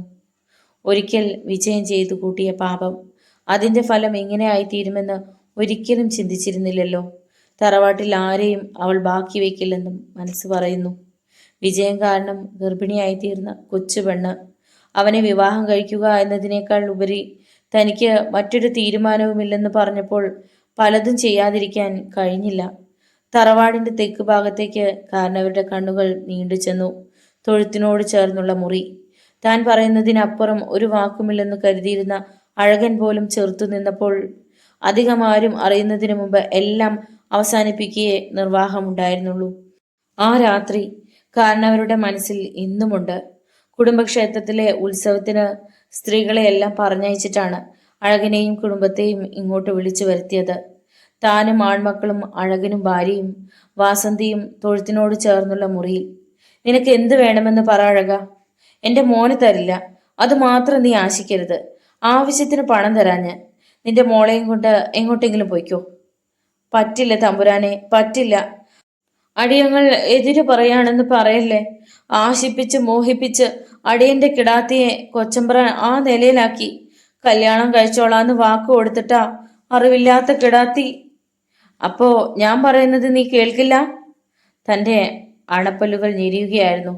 ഇക്കാര്യത്തിൽ ഇല്ല തമ്പ്രാനെ. ഒറ്റയടിയായിരുന്നു. അഴകൻ ചുരുണ്ട് തറയിൽ വീണു. അവന്റെ മേൽ ചവിട്ടി പിടിച്ചുകൊണ്ടാണ് ചിരുതയെ നോക്കിയത്. നീ എന്തു പറയുന്നടി അഹങ്കാരി? അടിയങ്ങളെ കൊന്നാലും കിടാത്തിയെ കൊച്ചമ്പ്രാൻ ഏക്കണം. അത് ശരി, ചിരുതയെ തല്ലിയത് ശാർങ്ങധരനായിരുന്നു. ചെറിയ ആശയൊന്നുമല്ലല്ലോടി. അതിന്റെ തലേനാൾ ബാലഗോപാലിനെ കൊണ്ട് വാസന്തിയുടെ ഗർഭം അലസിപ്പിക്കാൻ ഒരു ശ്രമം നടത്തിയതും പരാജയപ്പെടുകയായിരുന്നു. പിന്നെ കിട്ടിയ വെട്ടുകത്തിയെടുത്ത് ഓങ്ങി. ശരിക്കും അപ്പോൾ വെട്ടണമെന്ന് വിചാരിച്ചിരുന്നില്ലെങ്കിലും അഴകിന് വെട്ടേൽക്കാതിരിക്കാൻ ഇടയിലേക്ക് ചാടി വീണ വാസന്തിക്കാണ് വെട്ടേറ്റത്. തലയേറ്റു താഴെ. ചോര താഴെ ചീറ്റി തെറിച്ചു. വെട്ടുകത്തിയുടെ മൂർച്ച കാരണം കഴുത്തിനോടൊപ്പം വാസന്തിയുടെ തലമുടിയും അറ്റു വീണിരുന്നു. മകളുടെ ജഡത്തിൽ വീണ് അലറിക്കരഞ്ഞ അഴകനെയും ചിരുതയെയും ഇഞ്ചക്ഷൻ നൽകി മയക്കിയത് ഡോക്ടർ ബാലഗോപാലനായിരുന്നു. അതിനു മുമ്പ് അഴകൻ ഇത്രയും പറഞ്ഞു: നിങ്ങൾ മുടിഞ്ഞു പോകും, അനുഭവിക്കും, ഇതിനെല്ലാം ഫലം അനുഭവിക്കും. രാഘവനാണ് അഴകനെയും ചിരുതയെയും കാറിൽ കയറ്റി കൊണ്ടുപോയതും കെട്ടി താഴ്ത്തിയതും. വിജയൻ അറ്റുവീണ വാസന്തിയുടെ തലമുടിയെടുത്ത് പശുക്കൾക്ക് കാടി തിളപ്പിച്ച അടുപ്പിലേക്ക് എറിഞ്ഞു. തീ അണഞ്ഞിരുന്നില്ല, മുടി കരിഞ്ഞുപോയി. വാസന്തിയുടെ ശരീരവും ശിരസും തറവാട്ടു വളപ്പിൽ തന്നെ രണ്ടു ഭാഗത്തായി കുഴിച്ചുമിട്ടു. ആരും അറിഞ്ഞില്ല, വിജയലക്ഷ്മി പോലും. അവൾക്ക് എന്തൊക്കെയോ സംശയങ്ങളുണ്ടെന്നറിയാം, എന്നാലും ഇന്ന് വരെ ചോദിച്ചിട്ടില്ല. അഴകനും കുടുംബവും നാട് വിട്ടുപോയി എന്നാണ് ഏവരും കരുതിയിരിക്കുന്നത്. ഒരു കാർ ഗേറ്റ് കടന്നു വന്നപ്പോഴാണ് ഭദ്രംകാരനവർ ചിന്ത വിട്ടുണർന്നത്. അത് SP കാർലോസ് ആയിരുന്നു. ദിവസങ്ങൾ എത്ര വേഗത്തിലാണ് കടന്നു പോകുന്നത്. ശാർങ്ങധരൻ മരണപ്പെട്ടിട്ട് 2 ആഴ്ച കടന്നിരിക്കുന്നു. ഒരു ഞായറാഴ്ച ദിവസം പകൽ നേരം ഉച്ചയ്ക്ക് മുറിയിൽ കിടന്നുറങ്ങുകയായിരുന്നു വിജയൻ. വിജയണ്ണ, ആരോ വിളിച്ചതുപോലെ തോന്നിയ അവൻ ഞെട്ടിയുണർന്നു ചുറ്റും നോക്കി. ആരെയും കണ്ടില്ല. ഹേമലതയാണെങ്കിൽ തുണി കഴുകിയിട്ടുകൊണ്ടിരിക്കുമാണ്. തന്റെ തോന്നലായിരിക്കുമെന്ന് വിചാരിച്ച് അവൻ കണ്ണുകൾ വീണ്ടും അടയ്ക്കാൻ ഭാവിക്കുകയായിരുന്നു. ഉടൻ വീണ്ടും ആ വിളി കേട്ടു. ഇത്തവണ അവൻ ആ സ്വരം തിരിച്ചറിയുകയും ചെയ്തു. താൻ കേട്ടിട്ടുള്ള ശബ്ദം. വാസന്തി. പക്ഷേ അവൻ എണീക്കാൻ തുടങ്ങി. കഴിഞ്ഞില്ല. ചീറിയെത്തിയൊരു കാറ്റ് അവനെ കിടക്കയിലേക്ക് അമർത്തി. എന്നെ കൊന്നേച്ച് സുഖിക്കുക അല്ലേ? വിടില്ല ഒന്നിനെയും ഞാൻ. ഇനി അധിക നാളില്ല, കാത്തിരുന്നു. വിജയൻ വിയർക്കാൻ തുടങ്ങി. അപ്പോഴാണ് ഹേമലത അങ്ങോട്ട് കടന്നു വന്നത്. ഉടനെ കാറ്റടങ്ങി. എന്താ വിജയേട്ട വല്ലാതെ വിയർത്തിരിക്കുന്നത്? അവളുടെ ചോദ്യത്തിന് ഉത്തരം നൽകുവാൻ അവന് കഴിഞ്ഞില്ല. നാവിന് ചങ്ങല വീണതുപോലെ ഒരു തോന്നൽ. ഒന്നുമില്ലെന്ന് അവൻ കണ്ണടച്ച് കാണിച്ചു. അന്നു രാത്രി അർദ്ധരാത്രി കഴിഞ്ഞപ്പോൾ ഹേമലത എണീറ്റു. ശബ്ദമുണ്ടാക്കാതെ വാതിൽ തുറന്ന് പുറത്തിറങ്ങി. അടുക്കളയിലേക്കാണ് അവൾ പോയത്. അവിടെ 2 ഗ്യാസ് സിലിണ്ടറുകൾ നിറയെ ഉണ്ടായിരുന്നു. അവ തുറന്നു വിട്ടു. അല്പനേരം അവിടെ തന്നെ നിന്നിട്ട് പിന്തിരിഞ്ഞ് വാതിൽക്കൽ എത്തിയതും മുന്നിൽ ഒരാൾ നിൽക്കുന്നത് കണ്ട് അവൾ ഞെട്ടിപ്പോയി. അപ്പോൾ ആ മനുഷ്യൻ അവളുടെ മുഖത്തേക്ക് ടോർച്ച് തെളിച്ചു. നിന്നെ എനിക്ക് നേരത്തെ സംശയമുണ്ടായിരുന്നു, CA ശത്രുഘ്നൻ പറഞ്ഞു. ഹേമലത സ്തബ്ധയായി. നിനക്കറിയാമോ, കഴിഞ്ഞ കുറേ ദിവസങ്ങളായി ഉറങ്ങാതെ ഈ തറവാട്ടിനുള്ളിലെ ഓരോ ഭാഗത്തും മാറി ശ്രദ്ധയോടെ ഇരിക്കുകയായിരുന്നു. കൃത്യമായി പറഞ്ഞാൽ ശാർങ്ങധരേട്ടന്റെ മരണം മുതൽ. പോസ്റ്റ്മോർട്ടം റിപ്പോർട്ടിൽ അദ്ദേഹവും ഒരു സ്ത്രീയുമായി ബന്ധപ്പെട്ടിട്ടുണ്ടെന്ന് തെളിഞ്ഞപ്പോൾ അത് നീയല്ലേ എന്നെനിക്കൊരു സംശയം. കാരണം നീ ഇവിടെ വരുന്നത് വരെ ഇങ്ങനെയുള്ള സംഭവങ്ങളൊന്നും ഉണ്ടായിട്ടില്ലല്ലോ. സർക്കിൾ ഇൻസ്പെക്ടർ ശത്രുഘ്നൻ അവളുടെ അരികിലേക്ക് ഇത്തിരി കൂടി നീങ്ങി നിന്നു. പറ, നീ എന്തിനാണ് ഇങ്ങനെയൊക്കെ ചെയ്യുന്നത്? നിനക്കെന്താണ് ഞങ്ങളോട് ഇത്ര വൈരാഗ്യം? ഹേമലത ഒന്നും പറയാതെ അയാളെ തന്നെ ശ്രദ്ധിച്ചുകൊണ്ട് നിൽക്കുകയായിരുന്നു. കാതുകളിൽ അപ്പോഴും ഒരു കാറ്റിന്റെ ചൂളം വിളി ഉണ്ടായിരുന്നു. അവളുടെ മൗനം ശത്രുഘ്നനെ കൂടുതൽ ദേഷ്യം പിടിപ്പിച്ചു. ഇനി നിനക്ക് രക്ഷയില്ല. അനുജന്റെ ഭാര്യയാണെന്നൊരു പരിഗണനയും നിനക്കിനി കിട്ടാൻ പോകുന്നില്ല. മൃഗീയമായ കുറെ കൊലപാതകങ്ങൾക്ക് നീ ഉത്തരം പറഞ്ഞേ മതിയാകൂ. അപ്പോഴും ഹേമലത അനങ്ങിയില്ല. മുന്നിലെ പ്രതിബന്ധത്തെ അവസാനിപ്പിച്ച് എങ്ങനെ രക്ഷപ്പെടണം എന്ന് മാത്രമാണ് അവൾ ചിന്തിച്ചത്. ഗ്യാസിന്റെ ഗന്ധം അവൾക്ക് അനുഭവപ്പെട്ടു. ആ മുഖത്തുണ്ടാകുന്ന വന്യമായ ഭാവം ശത്രുഘ്നൻ കണ്ടിരുന്നില്ല. കാരണം അയാൾ ടോർച്ച് അണച്ചു കഴിഞ്ഞിരുന്നു. ഹേമലതേ, ഇന്നത്തോടെ എല്ലാം തീരണം. ഒന്നിനെയും ഇനി ബാക്കി വെക്കണ്ട, കാറ്റ് തണുത്ത ശബ്ദത്തിൽ അവളോട് പറഞ്ഞു. ഹേമലത തലയൊന്നു കുലുക്കി. അടുത്ത നിമിഷത്തിൽ ഒരു കുതിപ്പാർന്നു. മിന്നലിന്റെ വേഗത്തിൽ. എന്താണുണ്ടായതെന്ന് ശത്രുഘ്നൻ അറിയുവാൻ ഇത്തിരി നേരം വൈകി. ആ നേരത്തിനുള്ളിൽ ആസുരമായ ശക്തിയിൽ ശത്രുഘ്നന്റെ വലതു കൈയിൽ പിടിച്ച് തന്റെ തലയ്ക്ക് മുകളിലൂടെ പിന്നോട്ട് അടുക്കളയിലേക്ക് വലിച്ചെറിഞ്ഞു കഴിഞ്ഞിരുന്നു അവൾ. ഒരു ഗോതമ്പ് ചാക്ക് കണക്കെ അയാൾ അടുക്കളയിൽ ചെന്ന് വീണു. വല്ലാത്തൊരു വിലാപം നാവിൻ തുമ്പിൽ നിന്ന് അടർന്നു. ഹേമലതയ്ക്ക് അത് ശ്രദ്ധിക്കാനുള്ള സമയമില്ലായിരുന്നു. അവൾ തന്റെ കയ്യിൽ സൂക്ഷിച്ചിരുന്ന തീപ്പെട്ടി ഉരച്ച അടുക്കളയിലേക്ക് എറിഞ്ഞിട്ട് തങ്ങളുടെ മുറി ലക്ഷ്യമാക്കി കുതിച്ചു. ഒരു നിമിഷം കൊണ്ട് അടുക്കളയിൽ തീ നിറഞ്ഞു. അതിനുള്ളിൽ കിടന്ന ശത്രുഘ്നൻ അവസാനമായി പിടഞ്ഞു. അപ്പോൾ അയാളുടെ അലർച്ച കേട്ട് ആ തറവാട്ടിൽ ഉള്ളവർ മുഴുവൻ അവിടേക്ക് ഓടി വരികയായിരുന്നു. പക്ഷെ ആർക്കും അങ്ങോട്ട് അടുക്കാൻ കഴിയുമായിരുന്നില്ല. മേൽക്കൂരയോളം ഉയരത്തിൽ തീ പിടിച്ചു കഴിഞ്ഞിരുന്നു. ഗ്യാസ് സിലിണ്ടറുകൾ പൊട്ടിത്തകർന്നു. പിന്നെയും തീ പടരുകയാണ്. തറവാടിന്റെ മേൽക്കൂരയിലേക്കും തീ പിടിച്ചു തുടങ്ങിയിരുന്നു. അടുക്കളയിൽ തീക്കുള്ളിലൂടെ തീപന്തമായി ഒരു രൂപം ലക്ഷ്യമില്ലാതെ ഓടുന്നതും ഭിത്തിയിലിടിച്ച് വീഴുന്നതും ഒരു നിമിഷം മറ്റുള്ളവർ കണ്ടു. വേഗം തറവാടിന് പുറത്തിറങ്ങിക്കോ, എല്ലാം കത്തിയമരുവാൻ പോവുകയാണ്, ഭദ്രൻകാരനവർ വിളിച്ചു പറഞ്ഞു. യഥാർത്ഥത്തിൽ ആരാണ് തീക്കുള്ളിൽ അകപ്പെട്ടതെന്ന് പോലും തിരക്കിനിടയിൽ അറിയുവാൻ ആർക്കും കഴിഞ്ഞിരുന്നില്ല. തറവാട്ടിൽ നിന്നും കൂട്ട നിലവിളി ഉയർന്നത് കേട്ട അടുത്ത വീട്ടുകാർ ഉണർന്നു നോക്കുമ്പോൾ ആകാശത്തോളം ഉയർന്ന തീയാണ് കണ്ടത്. കൂകി വിളിച്ച ആളിനെ കൂട്ടി അവരും നീരേറ്റുപുറം തറവാട്ടിലേക്ക് കുതിച്ചു. പൂട്ടിയിട്ടിരുന്ന ഗേറ്റിന് പുറത്തുകൂടിയാണ് അവർ ഇപ്പുറം കടന്നത്. ഗോപാലൻ അപ്പോൾ അലറി വിളിച്ചുകൊണ്ട് തറവാടിന് ചുറ്റും ഓടുകയായിരുന്നു. നായ്ക്കൾ ഒരു നാശത്തിന്റെ മുന്നറിയിപ്പ് കിട്ടിയതുമാതിരി തറവാടിന്റെ മുന്നിലെ ഇലഞ്ഞി മരത്തിലേക്ക് നോക്കി ദയനീയമായി മൂങ്ങുകയായിരുന്നു. തറവാടിന്റെ ബാക്കിയുള്ള ഭാഗത്തേക്കും തീ പടരുകയാണ്. തടിയിൽ തീർത്ത തറവാടായതിനാൽ തീ പിടിക്കുവാൻ വളരെ സൗകര്യമായിരുന്നു. മത്സരിച്ചിട്ടെന്ന വണ്ണമാണ് അഗ്നി നാവു നീട്ടി ഓരോ ഭാഗത്തേക്ക് നീങ്ങുന്നത്. തറവാടിന്റെ അരികിലേക്ക് പോലും അടുക്കാനാവാത്തത്ര ചൂട്. എങ്ങനെ തീയണയ്ക്കും? ഓടിയെത്തിയ ആൾക്കാരെ ഗോപാലൻ ദയനീയമായി നോക്കി. എല്ലാ നാശങ്ങൾക്കും മേൽനോട്ടം വഹിക്കാൻ എന്ന വണ്ണം തറവാടിന് മുകളിലൂടെ ഒരു മൂങ്ങ വട്ടമിട്ട് പറക്കുന്നുണ്ടായിരുന്നു. അവർക്കൊക്കെ പുറത്തേക്കുള്ള വാതിലുകൾ തുറന്ന് ചാടിപ്പോന്നൂടെ? ആരോ നെറ്റി ചൊളിച്ചുകൊണ്ട് പെറുപെറുത്തു. അത് ശരിയാണല്ലോ എന്ന് മറ്റുള്ളവർക്കും തോന്നി. പക്ഷെ എല്ലാവരും അപ്പോൾ പുറത്തേക്കുള്ള വാതിലുകൾ തുറക്കാൻ ശ്രമിക്കുക തന്നെയായിരുന്നു. സാക്ഷ്യം നീക്കിയിട്ടും പക്ഷേ ഒറ്റ വാതിൽ പോലും തുറക്കപ്പെട്ടില്ല. എന്നേക്കുമായി അടഞ്ഞു പോയതുപോലെയായിരുന്നു ആ വാതിലുകളുടെ അവസ്ഥ. തീ പിടിച്ച ഒരു എണ്ണഖനിയിൽ അകപ്പെട്ടതുപോലെയുള്ള അവസ്ഥയായിരുന്നു അവർക്കൊക്കെ. ഇനി എന്തു ചെയ്യും ഈശ്വര? അറിയാവുന്ന ദൈവങ്ങളെയൊക്കെ വിളിച്ച് അവർ കേണു. നന്ദിനി എല്ലാം അറിയുന്നുണ്ടായിരുന്നു. പക്ഷേ അവൾ പുറത്തിറങ്ങിയില്ല. അരുൺമോനെയും ചേർത്ത് പിടിച്ച് തളർന്നു കിടക്കുന്ന ബാലഗോപാലനോടൊട്ടിക്കിടന്നു. ബാലഗോപാലനും ഒക്കെ മനസ്സിലാകുന്നുണ്ടായിരുന്നു. അങ്ങില്ലാത്തൊരു ജീവിതം എനിക്ക് മോനും വേണ്ട ബാലേട്ടാ. നമുക്ക് എല്ലാവർക്കും കൂടി ഒന്നിച്ച് മരിക്കാം. പറഞ്ഞപ്പോഴേക്കും നന്ദിനിയുടെ കണ്ണുകൾ നിറഞ്ഞു തുളുമ്പിയിരുന്നു. അരുൺമോൻ മാത്രം മരണം എന്ന് പറഞ്ഞാൽ എന്താണെന്നറിയാതെ അച്ഛൻ്റെയും അമ്മയുടെയും ഇടിയിൽ അവരുടെ ചൂടേറ്റ് കിടന്നു. കാര്യങ്ങൾ ഇത്രയ്ക്ക് ആയിട്ടും വിജയൻ മുറിക്ക് പുറത്ത് വന്നിട്ടില്ല എന്നത് മാത്രം ആരും ശ്രദ്ധിച്ചിരുന്നില്ല.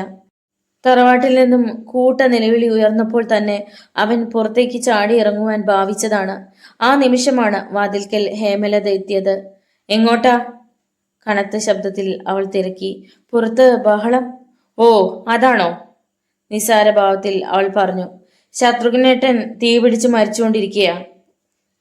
എങ്ങനെ? ഞാൻ തീയിട്ടു. എടീ, അതെ, അതുമാത്രമല്ല, ഈ തറവാട് മുഴുവൻ കത്തിയെരിഞ്ഞ് തീരാൻ പോവുകയാണ്. ഇവിടെയുള്ള ഒറ്റയാളും രക്ഷപ്പെടില്ല. ഞെട്ടി വിറച്ചുപോയി വിജയൻ. ഹേമലതയുടെ മുഖത്തേക്ക് അവൻ സൂക്ഷിച്ചു നോക്കി. വീണ്ടും ഒരു ഞെട്ടൽ. അവളുടെ മുഖഭാവം മാറി വരുന്നത് പോലെ, മണി കിലുങ്ങും പോലെ അവൾ ചിരിച്ചു. പിന്നെ വാതിലടച്ച് അതിൽ ചാരി നിന്നിട്ട് അവൾ തിരക്കി, വിജയണ്ണന് മരിക്കാൻ പേടിയുണ്ടോ? വിജയണ്ണൻ. ഇതുവരെ തന്നെ വിജയേട്ടൻ എന്ന് വിളിച്ചിരുന്നവൾ ഇപ്പോൾ മാറ്റി പറയുന്നു. അവന്റെ മനോഗതം അറിഞ്ഞതുമാതിരി അവൾ പറഞ്ഞു, സംശയിക്കേണ്ട വിജയണ്ണ, ഞാൻ വാസന്തിയാണ്. ഏ? തലയ്ക്ക് മുകളിൽ ഒരു ബോംബ് വീണതുപോലെ അവന് തോന്നി. ഇതുവരെ താൻ കണ്ട ഹേമലതയുടെ മുഖമല്ല ഇപ്പോഴെന്നും അവൻ അറിഞ്ഞു കഴിഞ്ഞു. ഇപ്പോൾ അവൾ വാസന്തിയാണ്. വാസന്തിയുടെ മുഖം തന്നെയാണ്. വിജയന്റെ തൊണ്ട വറ്റി വരണ്ടു. വിയർത്ത് വസ്ത്രങ്ങൾ കുതിർന്നു. അപ്പോൾ അങ്ങകലെ ഏതോ ഗുഹയിൽ നിന്നെന്ന വണ്ണം വാസന്തിയുടെ ശബ്ദം അവൻ കേട്ടു. ഈ തറവാട്ടിലുണ്ടായ മരണങ്ങൾക്കൊക്കെ കാരണക്കാരി ഞാനാണ്. ഇപ്പോ നടക്കാൻ പോകുന്ന കൂട്ടമരണത്തിനും കാത്തിരിക്കുകയായിരുന്നു ഇത്രയും കാലം ഞാൻ. നീ കല്യാണം കഴിക്കുവാൻ, എന്റെ പ്രതികാരം നിന്റെ ഭാര്യയിലൂടെ പൂർത്തിയാക്കുവാൻ തൃപ്തിയായി എനിക്ക്. വിജയൻ ശബ്ദിച്ചില്ല. രക്ഷപ്പെടാൻ ഒരവസരം നോക്കുകയായിരുന്നു അവൻ. തറവാടിന്റെ ഒരു ഭാഗം മുഴുവൻ കത്തി അമർന്നു കഴിഞ്ഞിരുന്നു. ബാക്കി ഭാഗങ്ങളെയും പൊതിഞ്ഞുകൊണ്ടാണ് അഗ്നി മുകളിലേക്ക് എരിഞ്ഞെരിഞ്ഞ് കയറുന്നത്. അതിനുള്ളിലുള്ളവർക്കൊക്കെ മരണം ഉറപ്പായി കഴിഞ്ഞു. എട്ടുകെട്ടിനുള്ളിലെ നടുമുറ്റത്തേക്ക് അവർ ചാടി ഇറങ്ങി നിന്നു. പക്ഷേ ഒരു മുറിയോളം മാത്രം വലുപ്പമുള്ള നടുമുറ്റം അവരെ എങ്ങനെ രക്ഷിക്കാൻ? അഗ്നിയുടെ കർമ്മത്തെ പൂർത്തീകരിക്കാൻ എന്നവണ്ണം കാറ്റും സഹായിക്കാനെത്തി. അതോടെ അഗ്നിക്ക് കരുത്തേറി. ആശയുടെ അവസാന കണികയും നഷ്ടപ്പെട്ട വിജയലക്ഷ്മി അമ്മ ഭർത്താവിന്റെ ശരീരത്തിലേക്ക് മോഹാലസ്യപ്പെട്ടു വീണു. വിജയന്റെ മുറിക്കുള്ളിൽ അപ്പോൾ മറ്റൊരു രംഗം അരങ്ങേറുകയായിരുന്നു. ഹേമലതയെ ഒരു വശത്തേക്ക് തള്ളി പുറത്തേക്ക് ചാടുവാൻ ഭാവിച്ച വിജയനെ വന്യമായൊരു കരുത്തോടെ അവൾ ആക്രമിച്ചു. അവനെ ഉയർത്തി തറയിലേക്ക് വലിച്ചെറിഞ്ഞു. പിന്നെ ഒരു കുതിപ്പിന് നെഞ്ചിൽ കയറിയിരുന്ന് കൈകൾ രണ്ടും തറയിലേക്ക് ചേർത്തമർത്തി. പിടഞ്ഞു മാറുവാൻ അവൻ നടത്തിയ ശ്രമങ്ങളെല്ലാം പാഴിലായി. വാസന്തി, കൊല്ലരുത്! അവൻ അങ്ങനെയാണ് പറഞ്ഞത്. അവൾ അലറിച്ചിരിച്ചു, ഒരു ഉന്മാദിനിയെപ്പോലെ. ആ ശബ്ദം തറവാടിന്റെ ഓരോ മൂലയിലും തല്ലി അലച്ചു. തങ്ങളുടെ മുറിയുടെ മേൽക്കൂരയിലും തീയെത്തിയത് വിജയൻ അറിഞ്ഞു. ഓടുകൾ ചൂടേറ്റ് പൊട്ടിച്ചിതറുകയാണ്. ഭദ്രൻകാരനവരും മറ്റും ഹേമലതയുടെ അലറിച്ചിരി കേട്ടു. പക്ഷേ അവർക്കൊന്നും വ്യക്തമായില്ല. തറവാടിന് വെളിയിൽ നിന്നിരുന്ന ഗോപാലനും അയൽക്കാരും ഒക്കെ കേട്ടു ആ ചിരി. അവരപ്പോൾ തറവാട്ടുകുളത്തിൽ നിന്നും പാത്രങ്ങളിൽ വെള്ളം മുക്കിക്കൊണ്ടുവന്ന് തീ അണയ്ക്കാൻ ശ്രമിക്കുകയായിരുന്നു. പക്ഷെ എവിടെ? വെള്ളം വീഴുന്ന ഭാഗങ്ങളിൽ എണ്ണ വീണതുമാതിരി തീ ഇരട്ടിയാവുകയാണ്. ഇതെന്തൊരു അത്ഭുതം! ഹേമലതയുടെ കണ്ണുകൾ തീപന്തങ്ങൾ പോലെ ജ്വലിച്ചു. ആ മുഖം പതിയെ വിജയന്റെ കഴുത്തിനു നേരെ താണു വന്നു. അവൻ തല കുടഞ്ഞു. എന്നാൽ അപ്പോഴേക്കും അവൾ അവന്റെ കഴുത്തിലെ ഞരമ്പുകൾ കടിച്ചു മുറിച്ചു കഴിഞ്ഞിരുന്നു. വിജയൻ ശക്തമായി അലറി. മുപ്പല്ലിയിൽ കോർത്ത സർപ്പത്തെ പോലെ പിടഞ്ഞു. എന്നിട്ടും അവൾ പിടി അയച്ചില്ല. ചോര വലിച്ചൂറ്റി കുടിക്കുകയായിരുന്നു അവൾ. വിജയന്റെ പിടച്ചിൽ തീർന്നു. ക്രൂരമായൊരു സംതൃപ്തിയോടെ അവൾ എണീറ്റു. അപ്പോൾ ആ മുഖം മുഴുവൻ ചോരയായിരുന്നു. അലറിക്കൊണ്ടവൾ ഭദ്രകാളിയെപ്പോലെ പുറത്തേക്ക് ചാടി. ഭദ്രൻകാരനവരുടെയും മറ്റും മുന്നിലാണ് അവൾ എത്തിയത്. അധമസിംഹാസനത്തിൽ വാണിരുന്ന നികൃഷ്ട! അവൾ അദ്ദേഹത്തിന് നേരെ വിരൽ ചൂണ്ടി. നിന്റെ കുലം മുടിക്കുകയാണ് ഞാൻ. മരിക്കും മുമ്പ് ഇതുകൂടി കേട്ടോ. നിന്റെ മക്കളെയും കൊച്ചുമക്കളെയും ഒക്കെ കൊന്നത് ഞാനാണ്, വാസന്തി. കാരണവർ ഒന്ന് കിടുങ്ങി. പക്ഷേ ആ നേരത്ത് തന്നെ തീ പിടിച്ച തറവാടിന്റെ മേൽക്കൂര ആരോ എടുത്തെറിഞ്ഞതുമാതിരി അവർക്ക് മേൽ പതിഞ്ഞു കഴിഞ്ഞിരുന്നു. തണുത്തൊരു ശബ്ദം ഹേമലതയുടെ കാതുകളിൽ വന്നു വീണു. നിന്നിലൂടെ പ്രതികാരം നിർവഹിച്ചെങ്കിലും നിന്നെ കൂടി മറ്റുള്ളവർക്കൊപ്പം കൊണ്ടുപോരുകയാണ് ഞാൻ. അവൾ തലതിരിച്ചു നോക്കി. തന്റെ തൊട്ടരികിൽ ഒരു മുഖം കണ്ടു, വാസന്തിയുടെ മുഖം. ഹേമലത ചിരിച്ചു. അവളുടെ വസ്ത്രത്തിലേക്കും തീ പടർന്നു തുടങ്ങിയിരുന്നു. പിറ്റേന്ന് പ്രഭാതം ആ ഗ്രാമത്തിലുള്ളവർ മുഴുവൻ നീരേറ്റുപുറം തറവാടിന് മുന്നിലെത്തിയിരുന്നു.